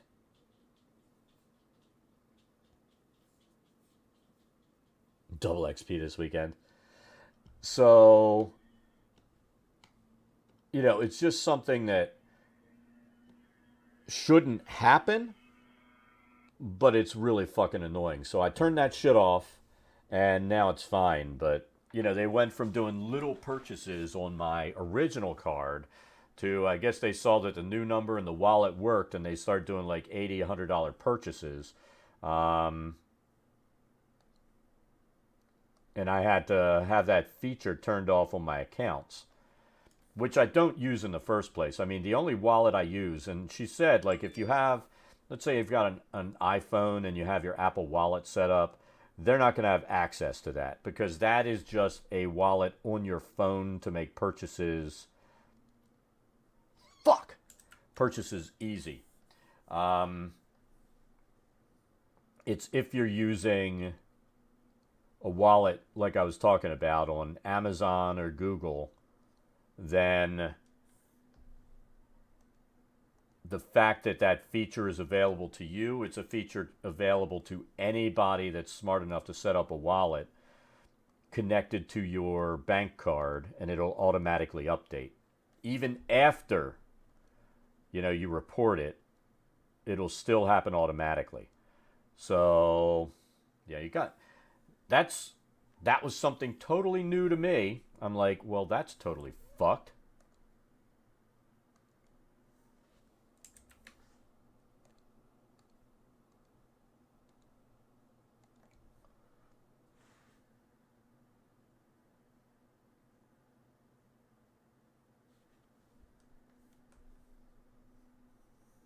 Yeah, holy shit is right.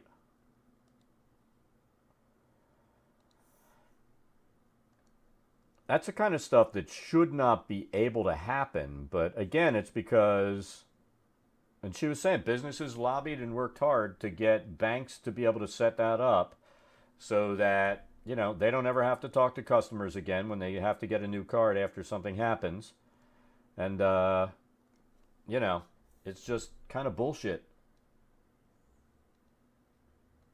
But it's all fixed. It can't happen again.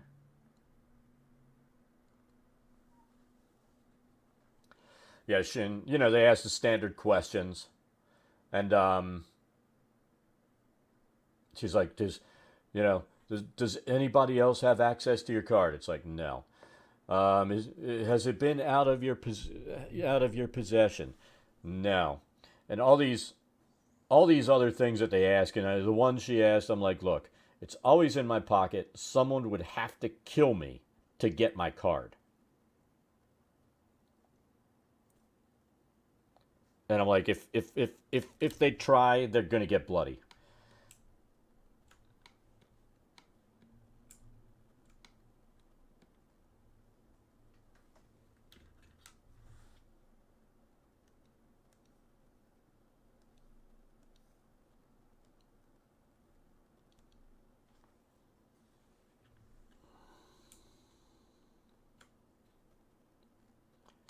See, that was one beautiful thing. A lot of my auto pays that I have set up are through PayPal.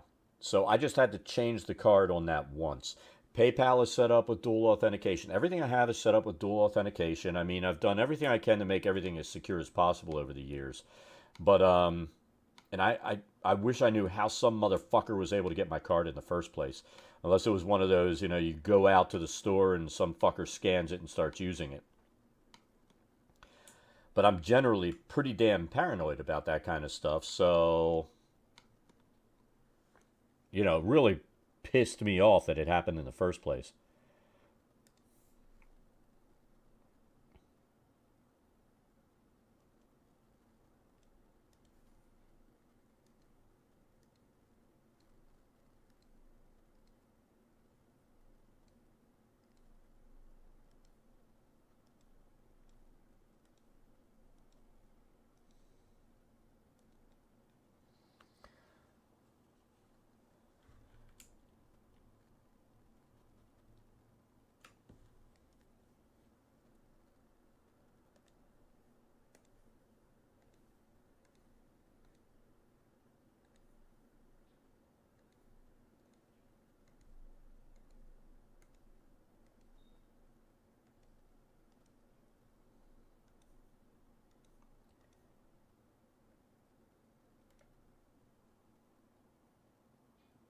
But yeah, that kind of stuff is just fucked up.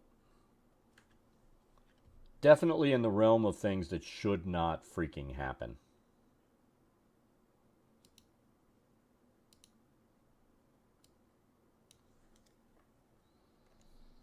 I mean, I was flipping out this morning when my wife, she's like, what are these charges? And I'm like, I didn't fucking do them. And I look and it's my brand new card that I just got. And I'm like, well, that's not right.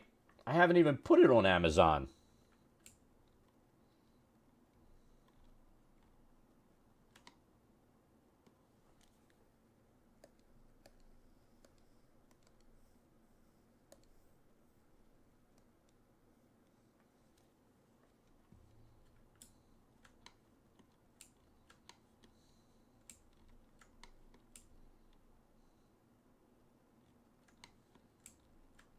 All right, we can live with that.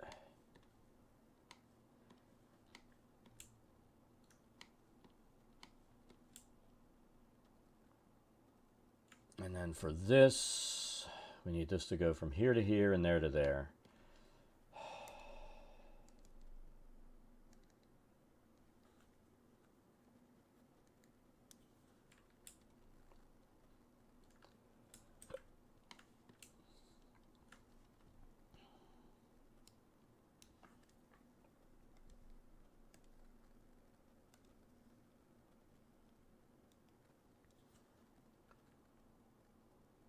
All right, so what is the yes?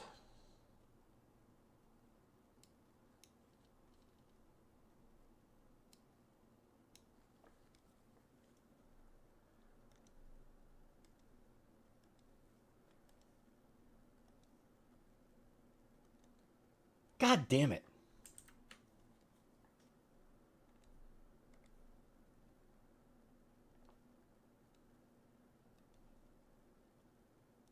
There we go. Oh, where'd you manage to get it from?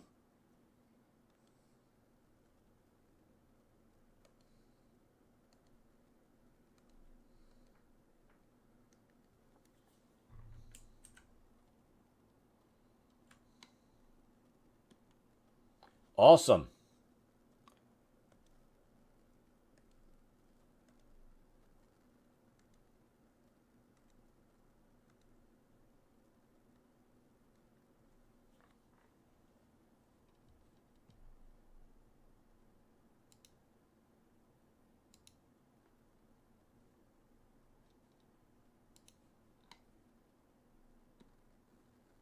How much? I mean, I got it at retail because it was being sold direct from direct by Walmart, not a secondary seller.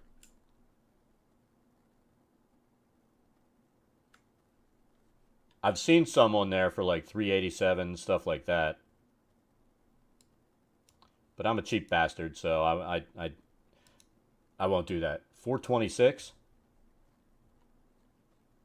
Was it just the S, or did it come with anything else?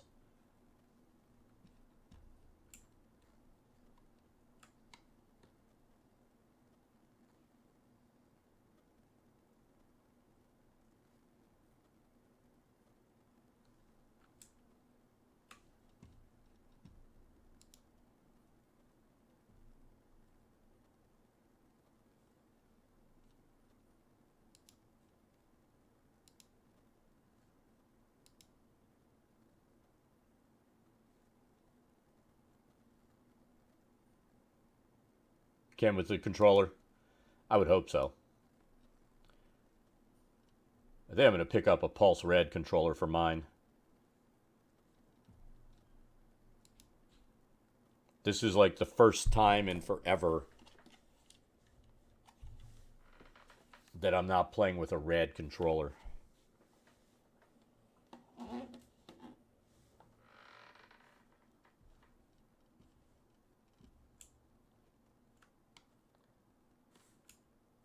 So now just get the, once it gets there, sign up for the Game Pass Ultimate. And don't forget, with Game Pass Ultimate, if you've got a good PC, you can play games on PC too with Game Pass. Some you won't be able to play on Game Pass, like Outriders wasn't available to play on Game Pass. It was just Xbox. And there's some that are on PC only that aren't available on console, but I think there are far fewer of those than the opposite way around.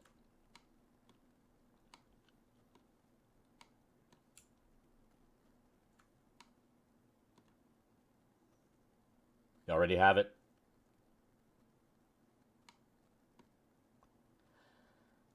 All right. Now, we need to start laying this shit in. Is that all of the little ridges? We did that. Let's take a look and see how this actually looks on the map without that trace on.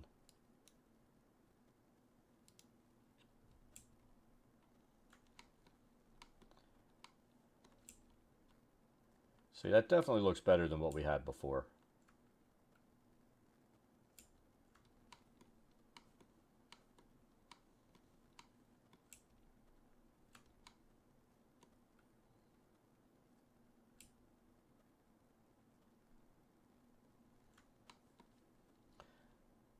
And I'll show you why I'm redoing this map.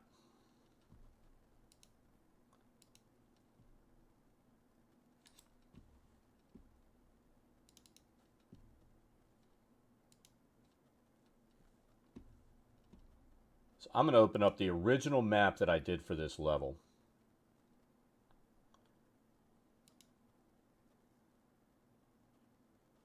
See how nice the holes and the ridges look.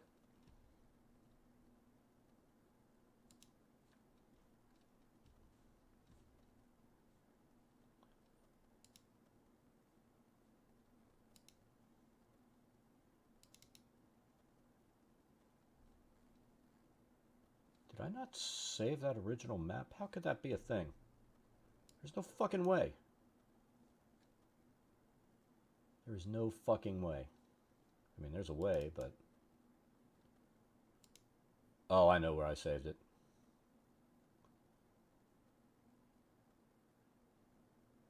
See, I did this in July of last year.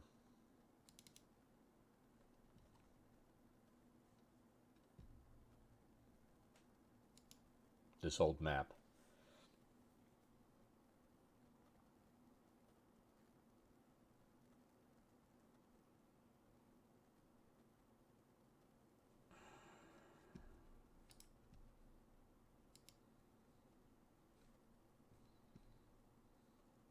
Was this the one I did as a final?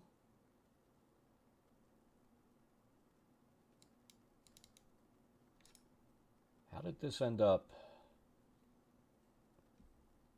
Yeah, this is the final map. Let's see if it brings the walls in. See, look how ugly that is. That's just fucking ugly. That is just fucking ugly.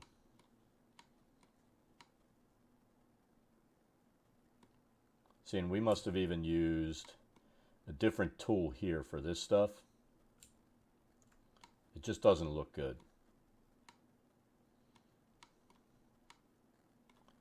Does not look good at all. This bullshit here, not good. Nothing good. Nothing.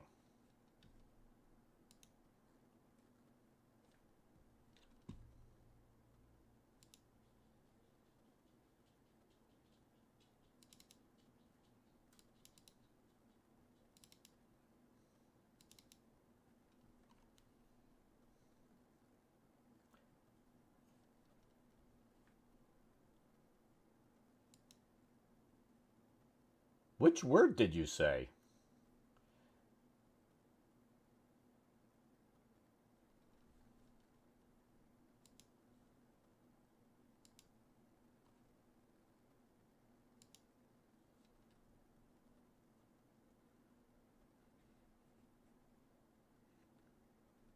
Oh, okay.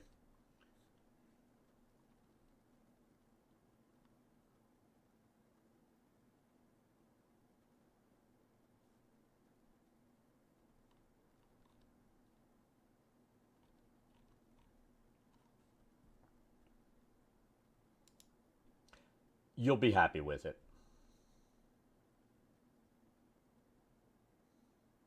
Oh, you said it was a link.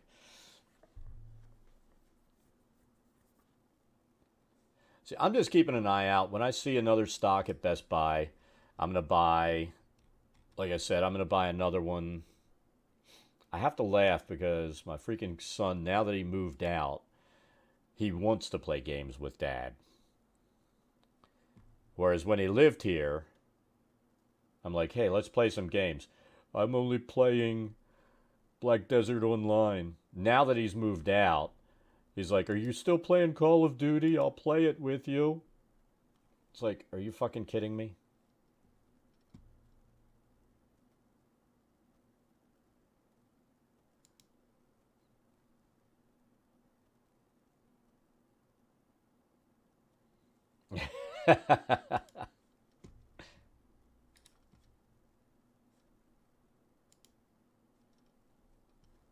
I think my son's doing his best to try to give me a fucking aneurysm. But yeah, you see, this just looks so much nicer now.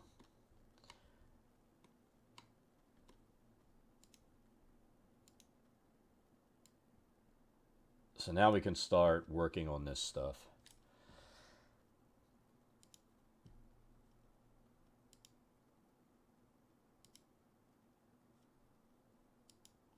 My next purchase needs to be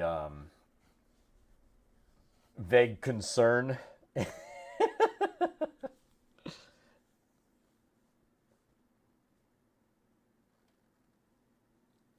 I mean, when Violet, no lie, he fucking he sent me this text stream. Let's take a look. We're gonna read this, just part of it.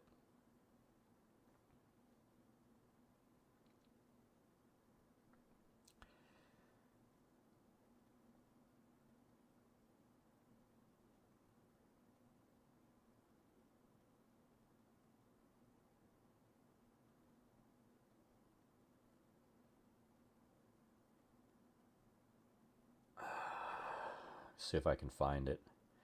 He's texting me more than when he fucking lived here.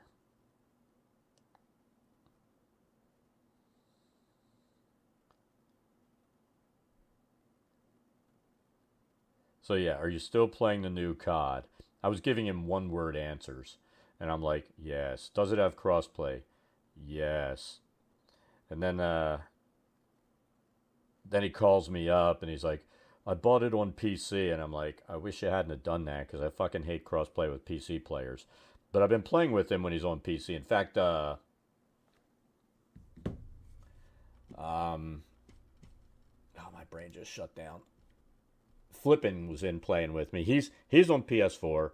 I'm playing on Xbox, and then he got in and played with us. So we had like all three covered, and it wasn't that terrible when he and I got on the one night. It was, I think I was the only console player, and it was like a whole lobby full of PC players.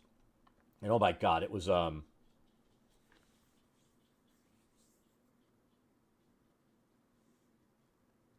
yes, Ash, that was meant for you. You will enjoy the Xbox. I tell you what, if you obviously probably had a PS4, right? And you know how loud that thing gets with the fans and all. Um, when I have that Xbox running, you cannot even hear it. There is no noise. I've gone over and put my hand in front just so that I would the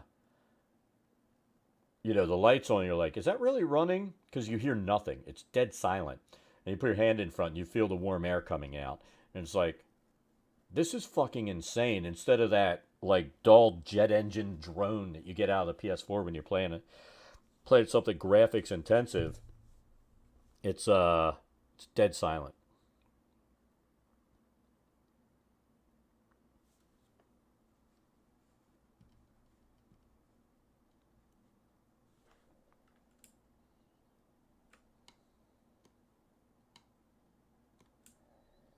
And I tell you what, that silence is awesome.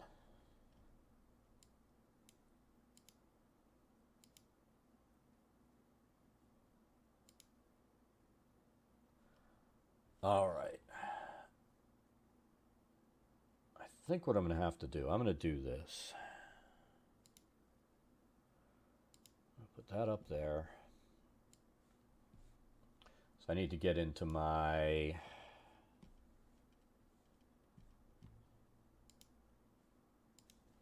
D&D Beyond account.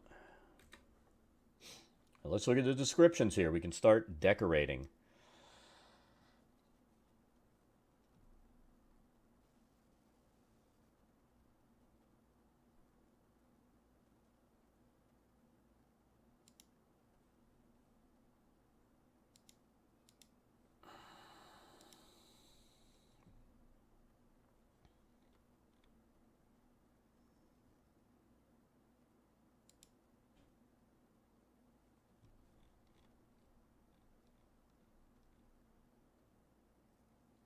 Oh, you know what? I can even do this right now. So tell me,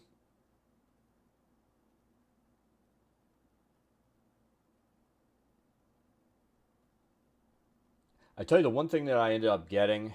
Um, I got two things for the Series S.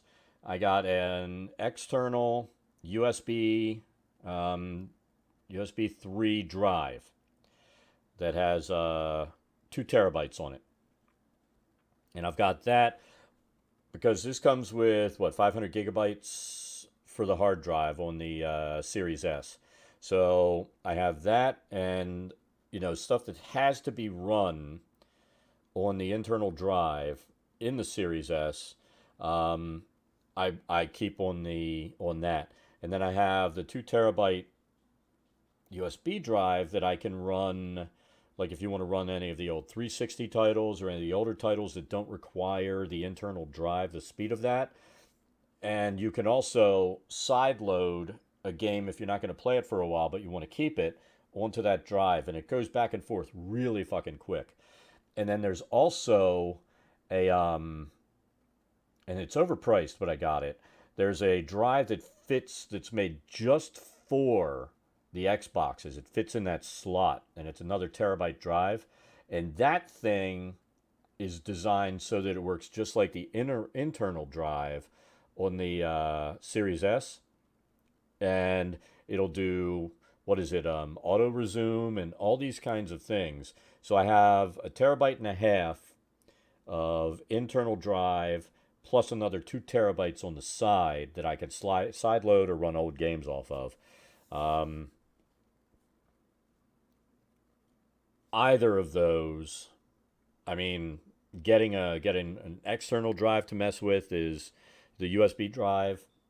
Just because you're going to run into storage issues is kind of important. Like I said, the 1 terabyte drive that's designed just for the Xboxes, I think it was $200. If you're willing to wait under 5 minutes to sideload and reload the games in, just get a USB drive and run it.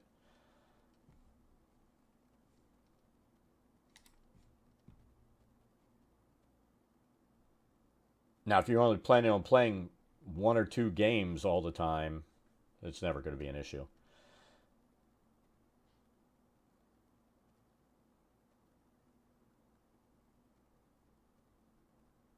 What was I getting ready to do?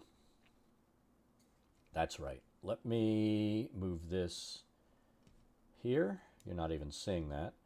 I think I can do this. Let's see what happens. I'm going to disconnect the cable. Let me know if my voice goes out of sync when I do this.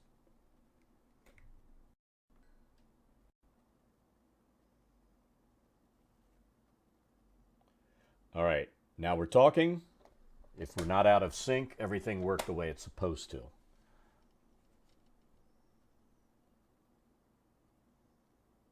And now I can do what I normally do. Let's move this up here. I can have this where I need it to be.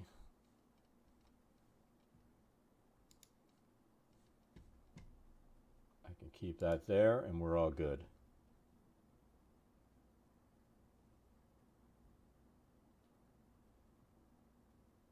Look at that. The freaking captioner just went nuts. Let's stop. And let's see if that fixed it. Oh my God, web captioner has gone stupid.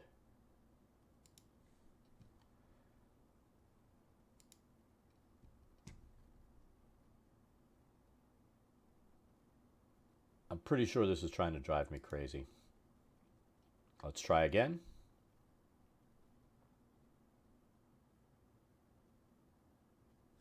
Now it's working.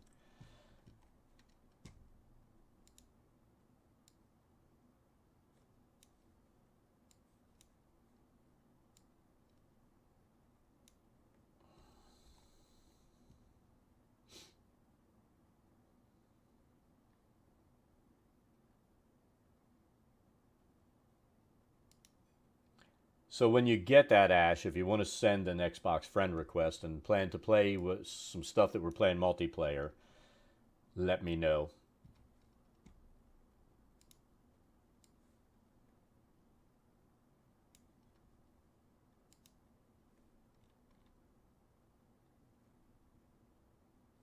All right, so let's look at the description and start fixing this thing.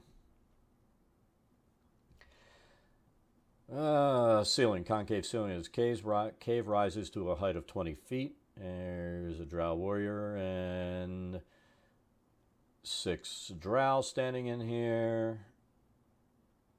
Nothing special about this floor, so we're good. Room 1 is done. I like it when they're done that easily. Now, this is where things get silly, I think. So, Violet, how have you been?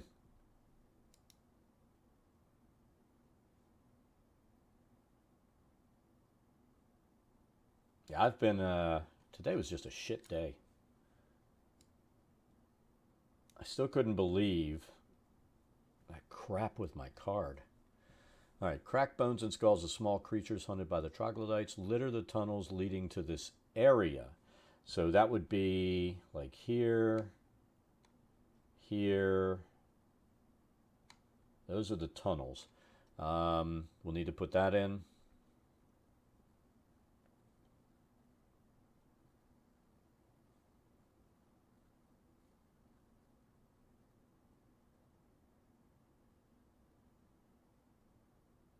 So let's get some bones in there. First, let's see if we have assets loaded.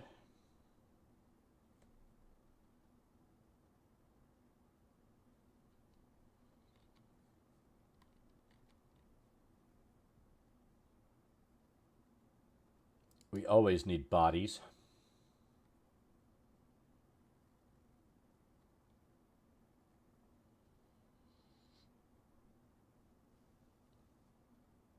This is for stuff like backpacks.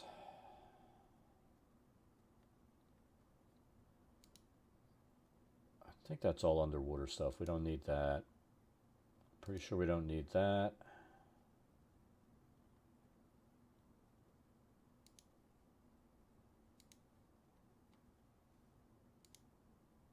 I'm going to load that in case there are stupid things that we need. We need the fungi.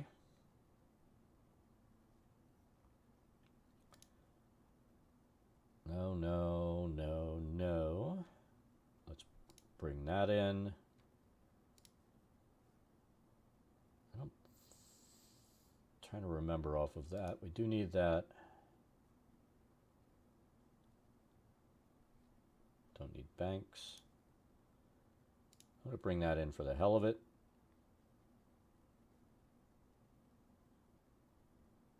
Bring that in.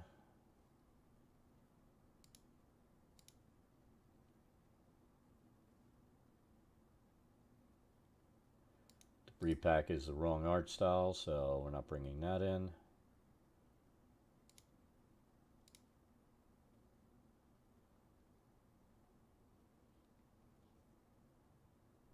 Weapons and shields.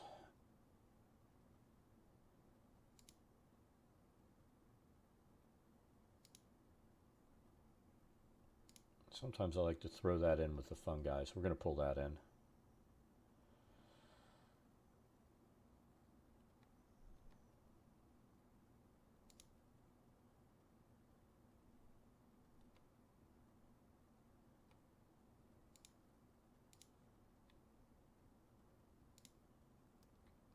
Seems like we always end up using from the cultist pack something at least. You never know what it's going to get used for, but I always end up having to pull that in.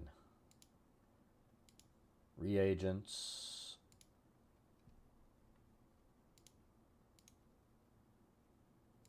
We don't need that. I'm going to assume we don't need the armory. And that's when we'll need the armory.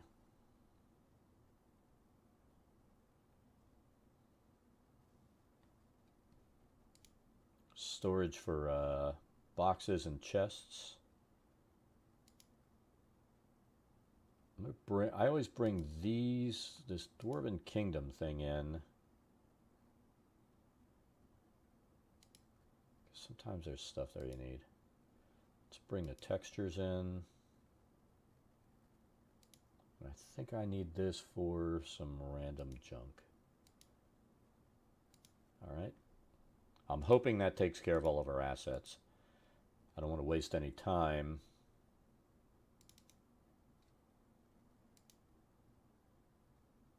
Down the road. All right. I'm going to save it twice. Kind of like the old carpenter's thing. Measure twice, cut once.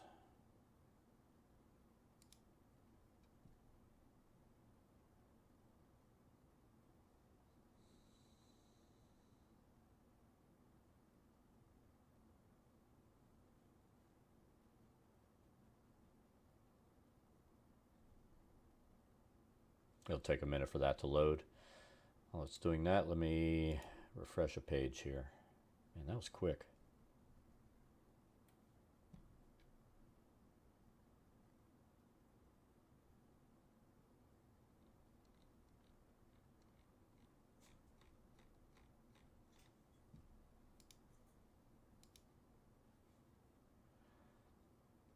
The next purchase I need to do is find a damned graphics card.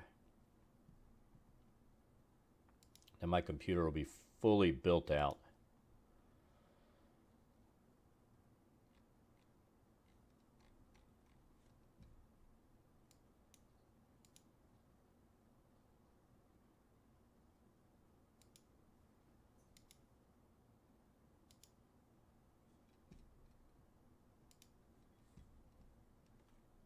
Alrighty.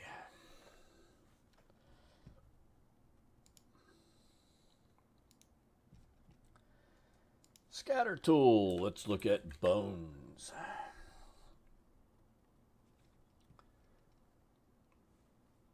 So again, bones and skulls of small creatures. So I don't think we actually have like small creatures. We got a lot of human shit, but we don't have exactly what we need. So we're going to throw, and we're going to size these things down. So let's take it to there. No bigger than point. Well, let's go there.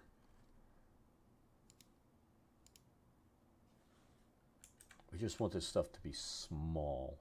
So we're going to do that.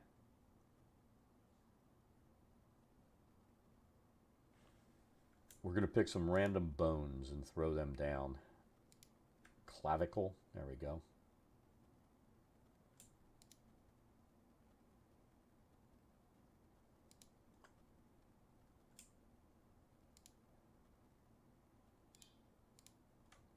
And by doing it this way, we can make it randomize what drops and where.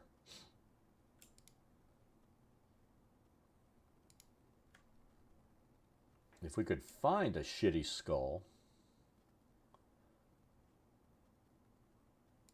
we can throw a mandible down, maybe. No rib cages, they're all humanoid. How about some really broken bones like that? That's exciting.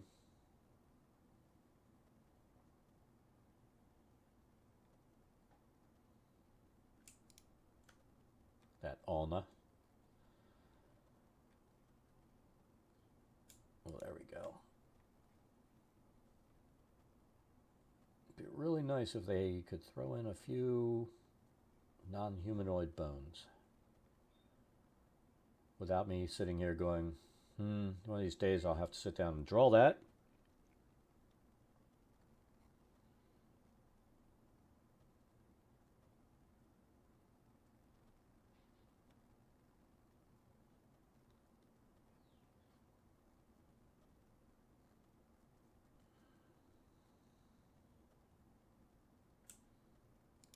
Let's throw one of those in there. All right, let's see how this will look. So we're going to randomize and drop.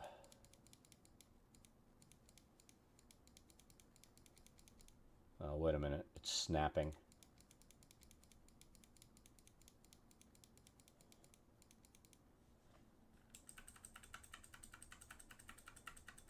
I'm going to pull these off. We're going to adjust the size.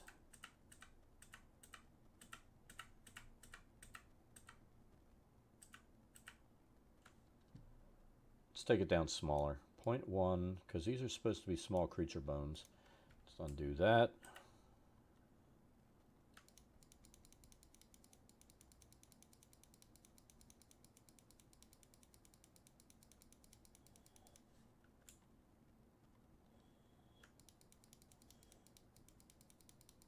Kind of litter the way in here. And we see any we don't really dig, we'll pull them out.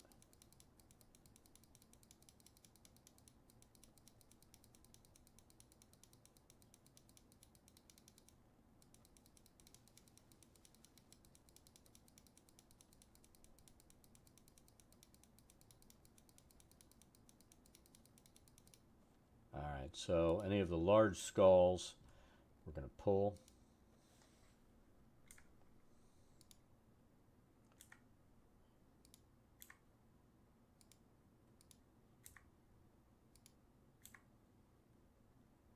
Big ass hand is going to go.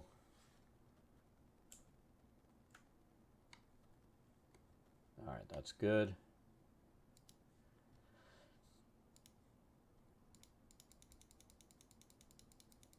All right, do the same thing here.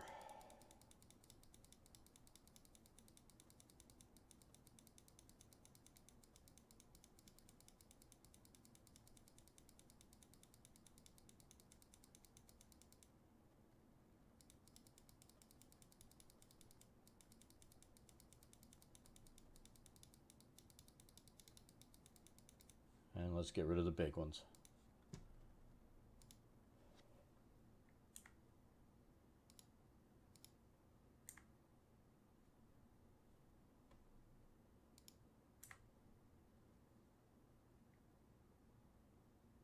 I think that's good.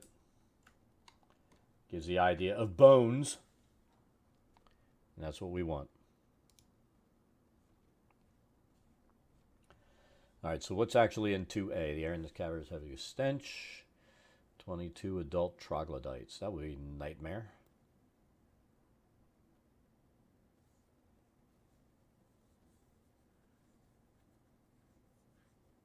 So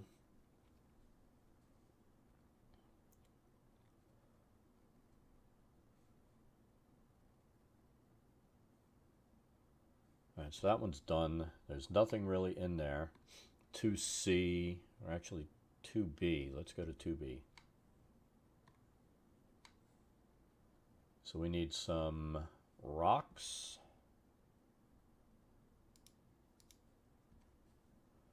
Scatter tool.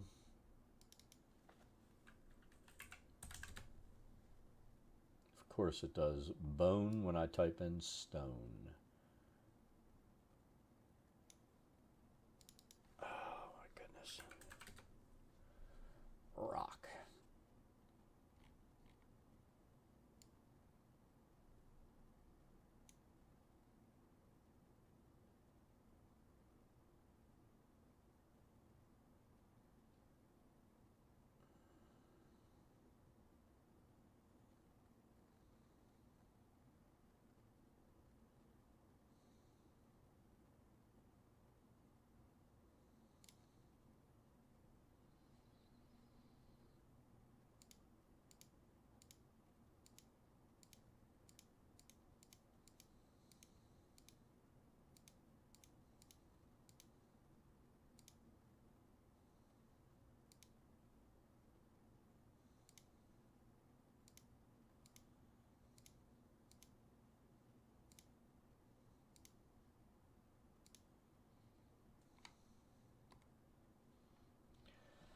All right, 2B, stone arch gate embedded in the west wall of this 10-foot high cave.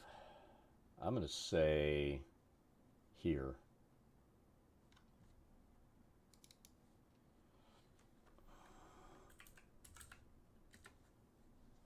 So we need a tombstone. That is our arch gate. It is our go-to arch gate.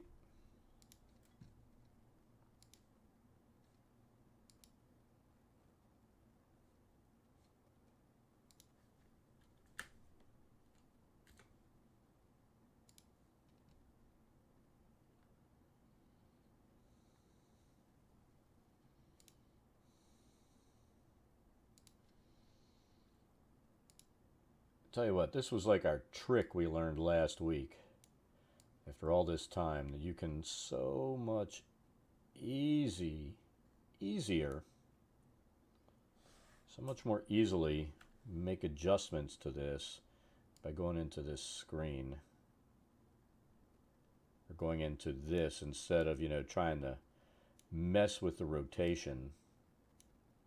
That's good. Over there.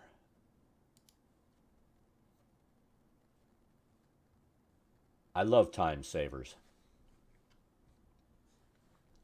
So 2B just has an arch gate. 2C, north end of the cave, 5-mile drow. There are crates in the south end of the cave.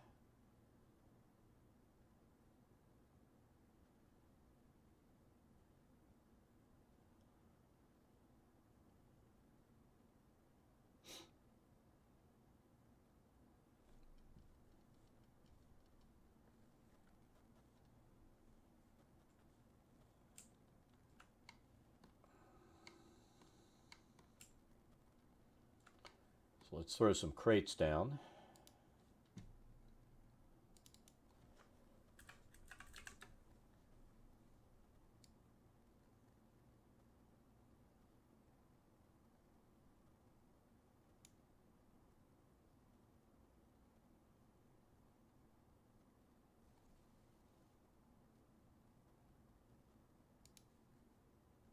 Wow, that's way too big.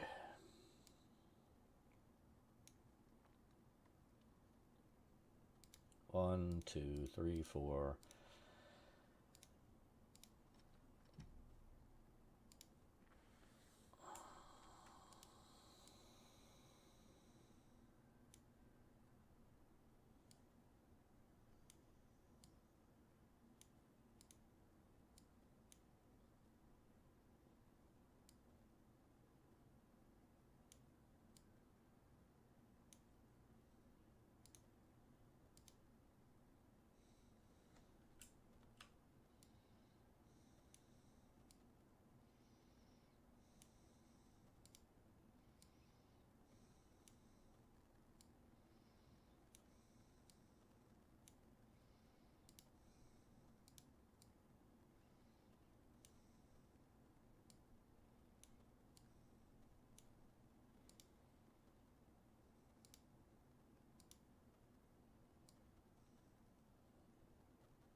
Wow, why is it doing that? I don't approve of that.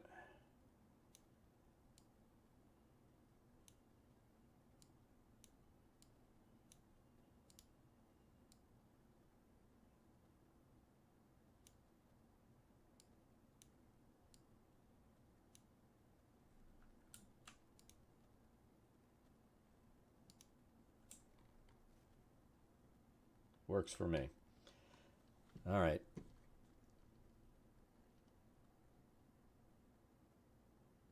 Up here, there's a secret door. Got to be put in on your map. I can't do it.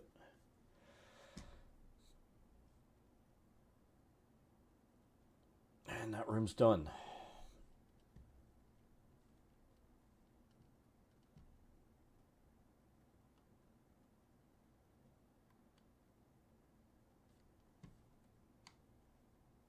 All right, so we need shelves here. Let's take a look.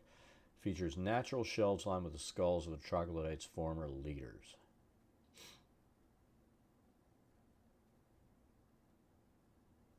So we need a pile of gold in the middle of the floor too.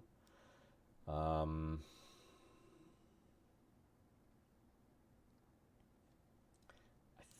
think I have a path tool that can double as those shelves. Let's take a look.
So if we do this,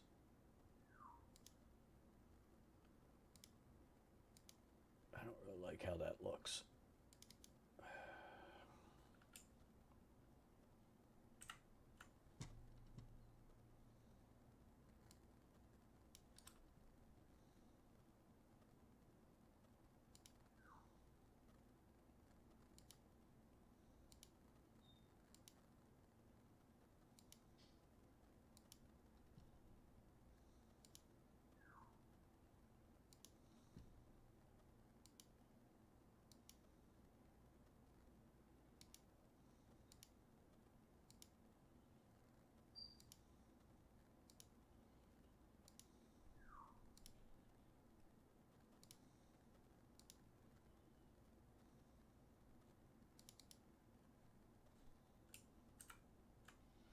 think what I'm going to do is this.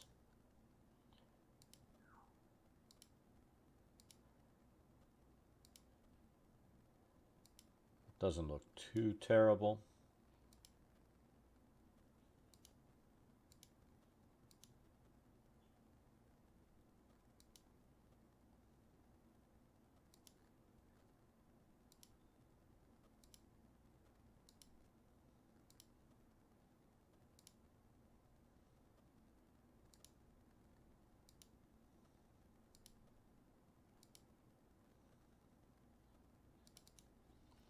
And then we can put some skulls on there.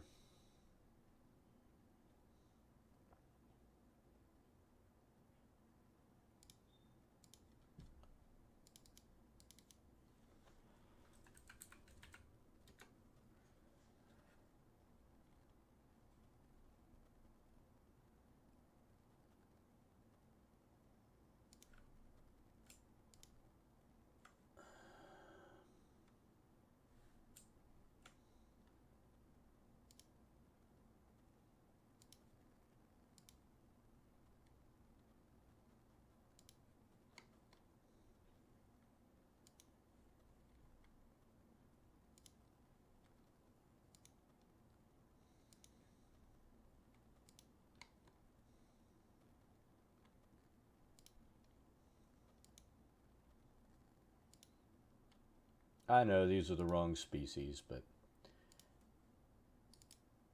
you know what? It's all good.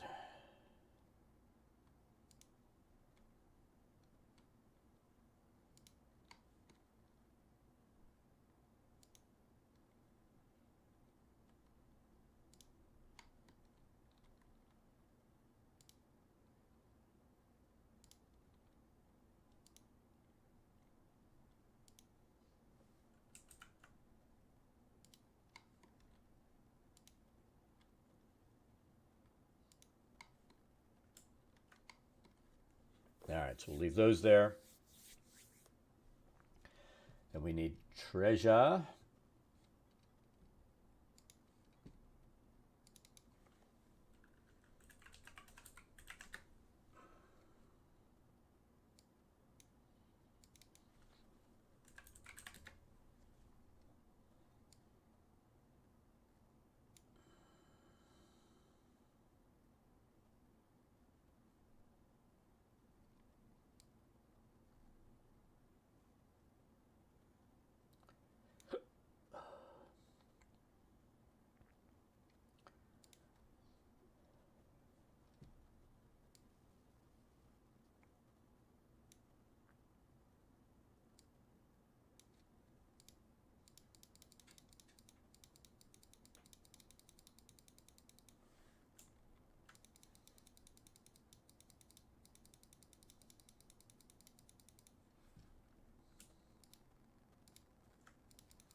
All right, that room's done.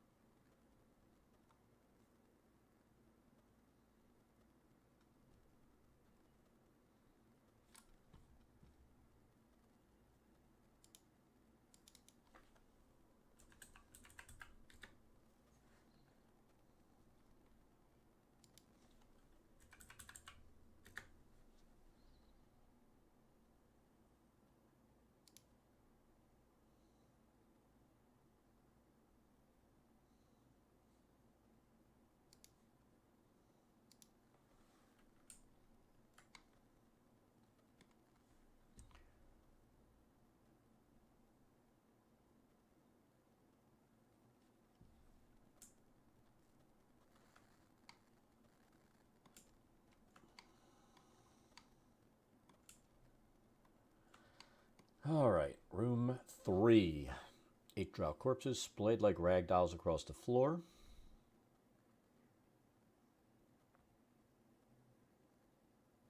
A troll in gnome form.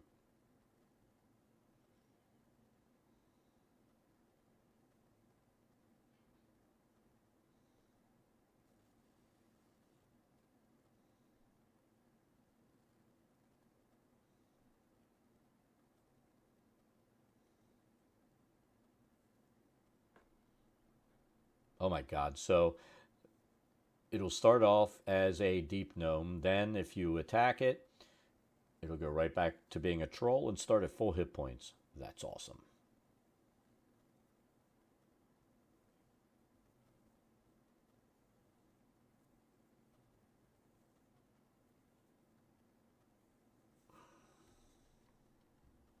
That is awesome. I think we have a little mistake right there. Let's take a look. Yes, we do. Looky, looky.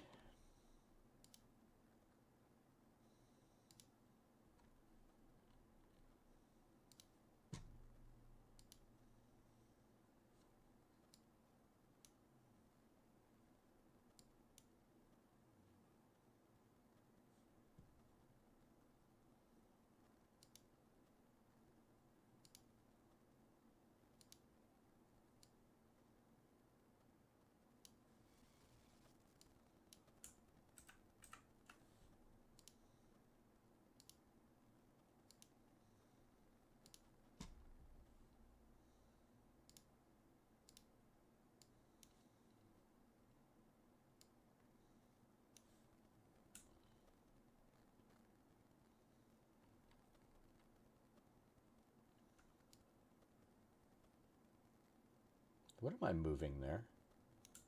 I don't even know what the fuck is moving.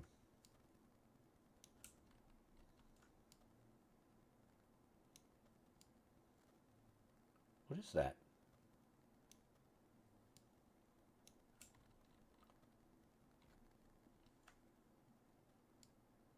Oh my god, that was dumb.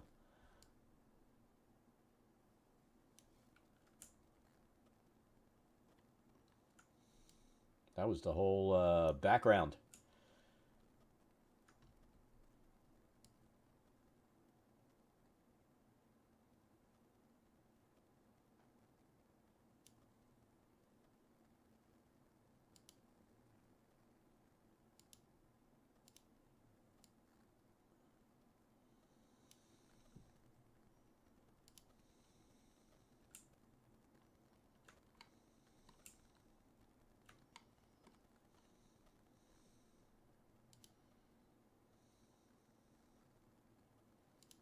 That could have been bad.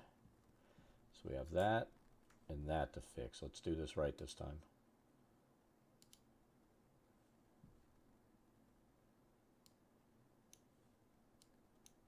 There we go.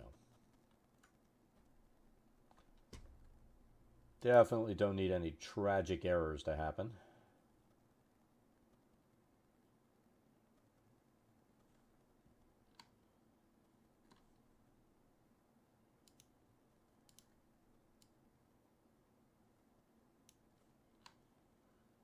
All right, so let's try this again.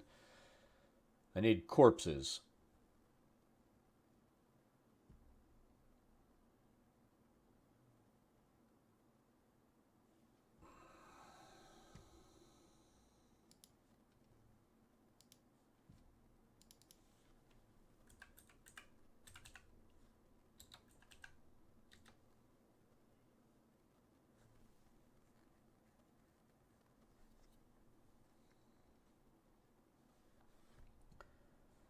All right, so for this, we're going to keep it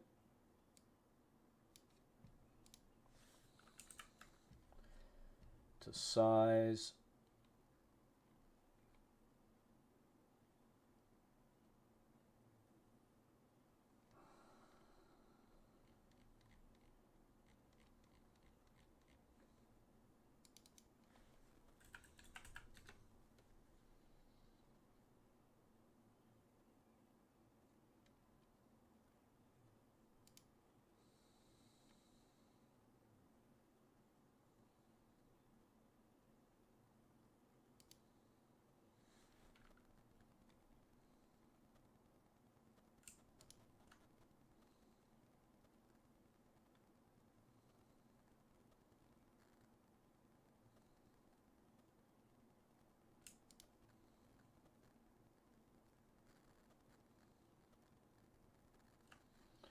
1, 2, 3, 4, 5, 6, 7, 8.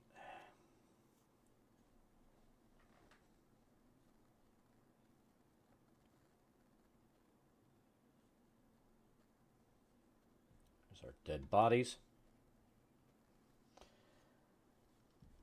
And that area is done.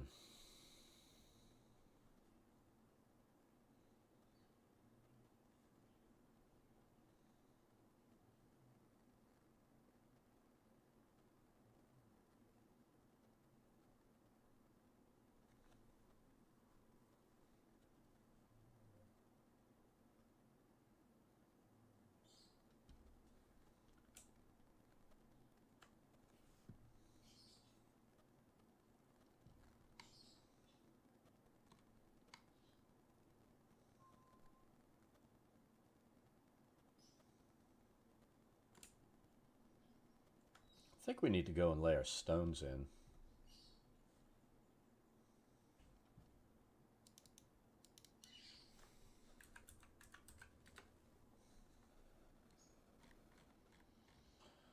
Let's do that. Let's mix it up. We're going to do this, this,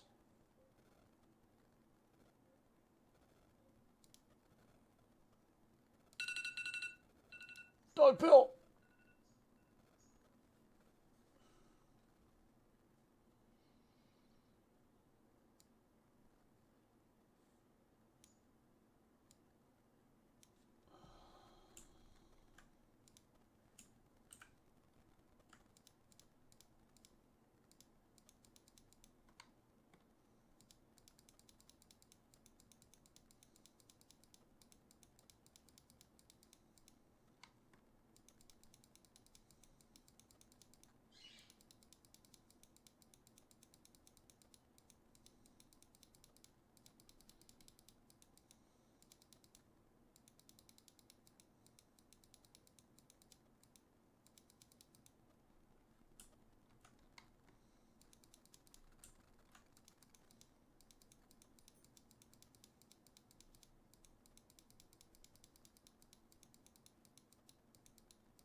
We usually go in and lay these out anyway, early. Let's get this done.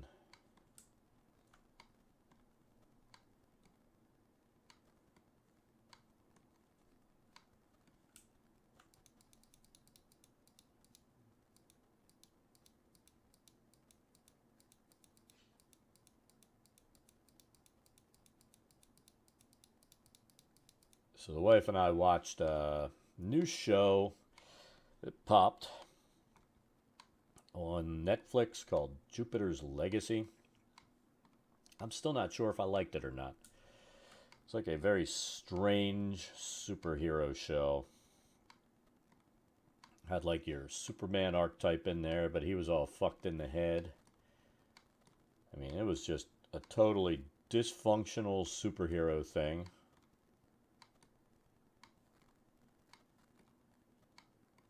We watched it all the way through, but I'm just like, I don't know if they do second season. I went in and looked at the actual comic book that Mark Miller did, and I'm like, I don't know about this, man. This is pretty fucked. I mean, he does do a lot of fucked shit, but yeah, I don't know. May not watch it if it comes out for another season.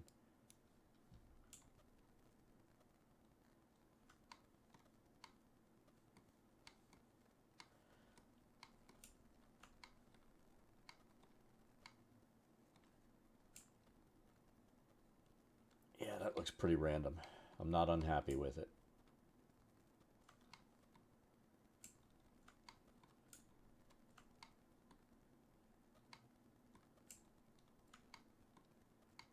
Not unhappy at all.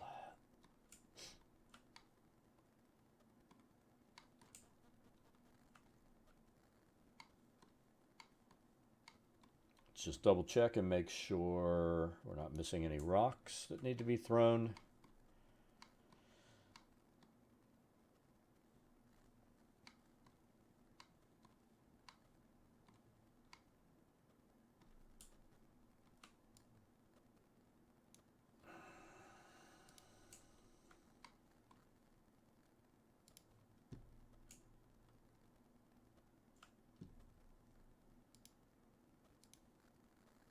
No, 2.56. That's why it's not matching up perfectly.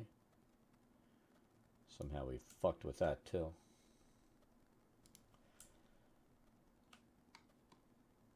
It's one thing that's been consistent with this ever since I started using it. I'll do the map inside of a map grid, pop it over, always 2.56. I like consistency.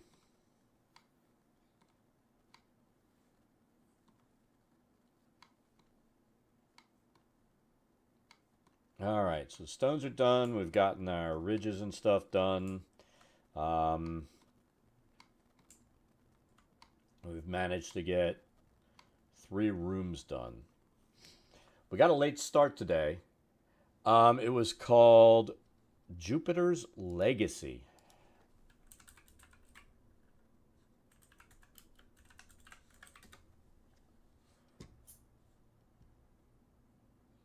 It's on Netflix.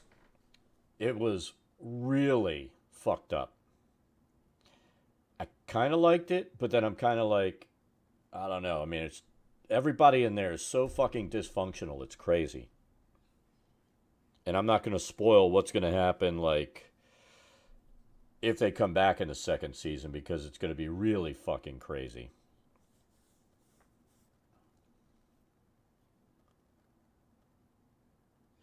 It was fucked up.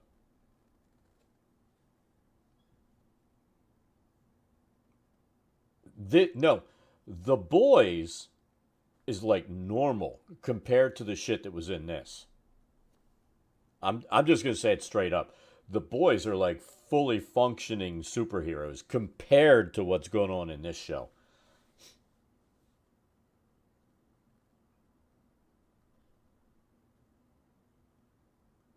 I really liked The Boys. That show was awesome. Invincible, but this thing, fucked up, man. Totally.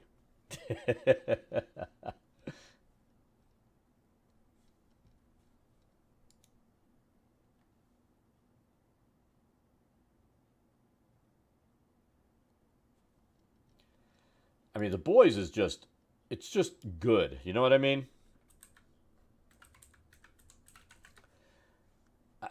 I kind of felt that Jupiter's Legacy kind of drags a little bit. Um, there's just, I don't know. Everybody's just fucking nuts.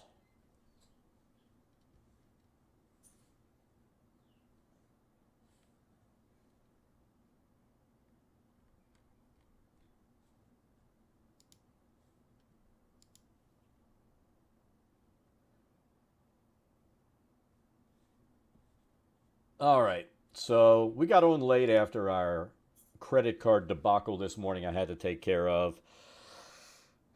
We're going to stop here, and next week we'll finish working on this map. Like I said, I think what I'm going to do is after we finish the Troglodyte Warrens, I don't think I'm going to work on Mad Mage maps for a while.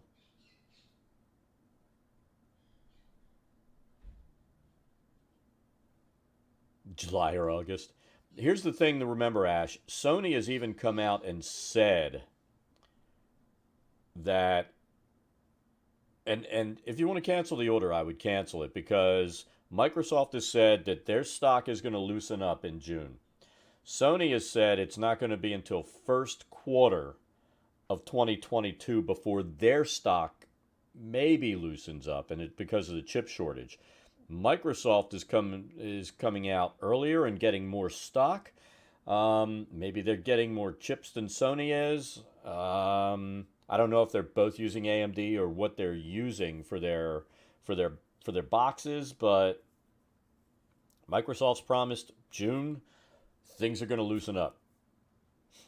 So I mean, unless you are in an absolute rush to get it, if you can wait 2-3 weeks, you might be able to get it at retail at $299.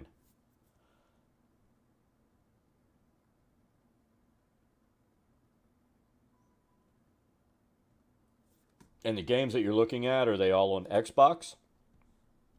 Or is it just multi-platform games? I mean, if it's like most games that are coming out nowadays where they are multi-platform, whether you have computer, Xbox, or whatever, doesn't matter, then that's where I'm like, you know, get what you can get for the time being.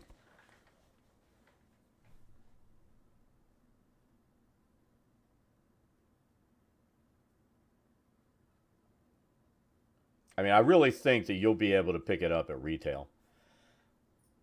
Like I said, 3 days this week, if I wanted to have, I could have picked up one for the boy. But I'm not sure that he would use it.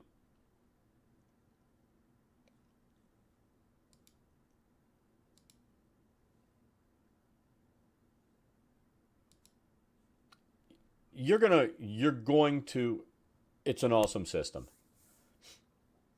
And like I said, the inability to do 4K, it does 1440p.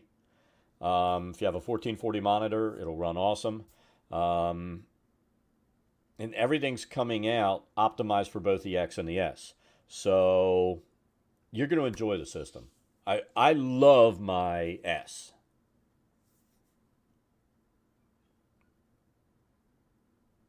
It does the job. I've had no problem with it. It's fun to play on. I think the only thing I've seen one crash, and it was an odd crash on Call of Duty, and I think it's probably because something crazy happened inside the lobby. I don't know what the fuck happened, but that was just Call of Duty blipped off, and then I got back on. But like the instant start feature where you can come in, you can walk away, close it down, turn it back on, and the game starts right up. That's awesome. There's so much cool shit in there. You're going to be extremely happy with it. I know newcomer was in here. She picked that thing up, and she's loved her Xbox. She got the Series S. We were playing Outriders together for a while, and then I think both of us were like, well, this is it for the game.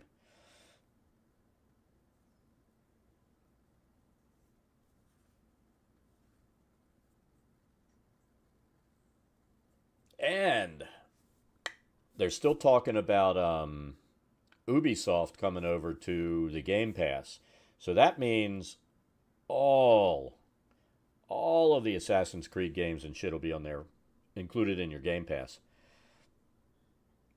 Current and older ones, which will be awesome. I'm waiting for that. That'll make me happy. Right now, you can get I mean, Skyrim and stuff like that is on there. The EA games are on there. There's a lot that you can play. It's well worth it.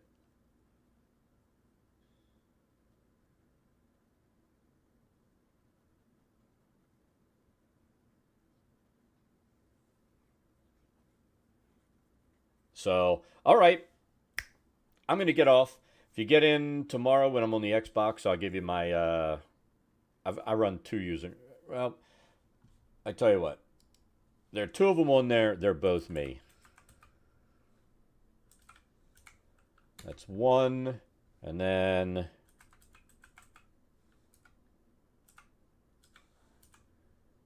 that's the other. So if you want to send a friend request, go for it. You should be able to do it if you have your Game Pass anyway right now. And I'll keep an eye out. But that's going to be it. I'm going to give Icy your pill. I'm going to eat some lunch. I'm going to go settle down a little bit because I really got pissed off this morning after that credit card debacle.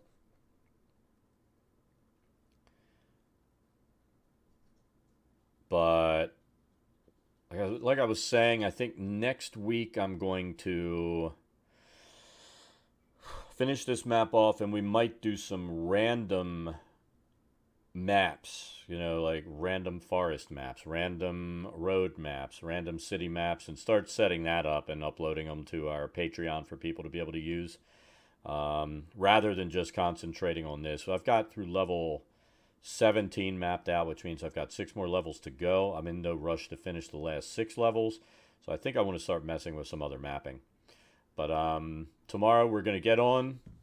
Let's see. We're going to test again. Last time I tested, it said, I think, Doom. So let's see what a random game could be. So, Control. It is absolutely coming up randomly every time we do it, which is awesome. Watch us get in tomorrow and do it, and it'll randomly pull Star Wars, and that'll be the 3rd time in a row, a random Star Wars. That it has not felt very random. But, we're going to random tomorrow, and then Friday, back to some COD. Playing very poorly, doing our slow scoping. That's what we're going to call it when Dad does it. We're slow scoping. We're not quick scoping. Let's be freaking honest.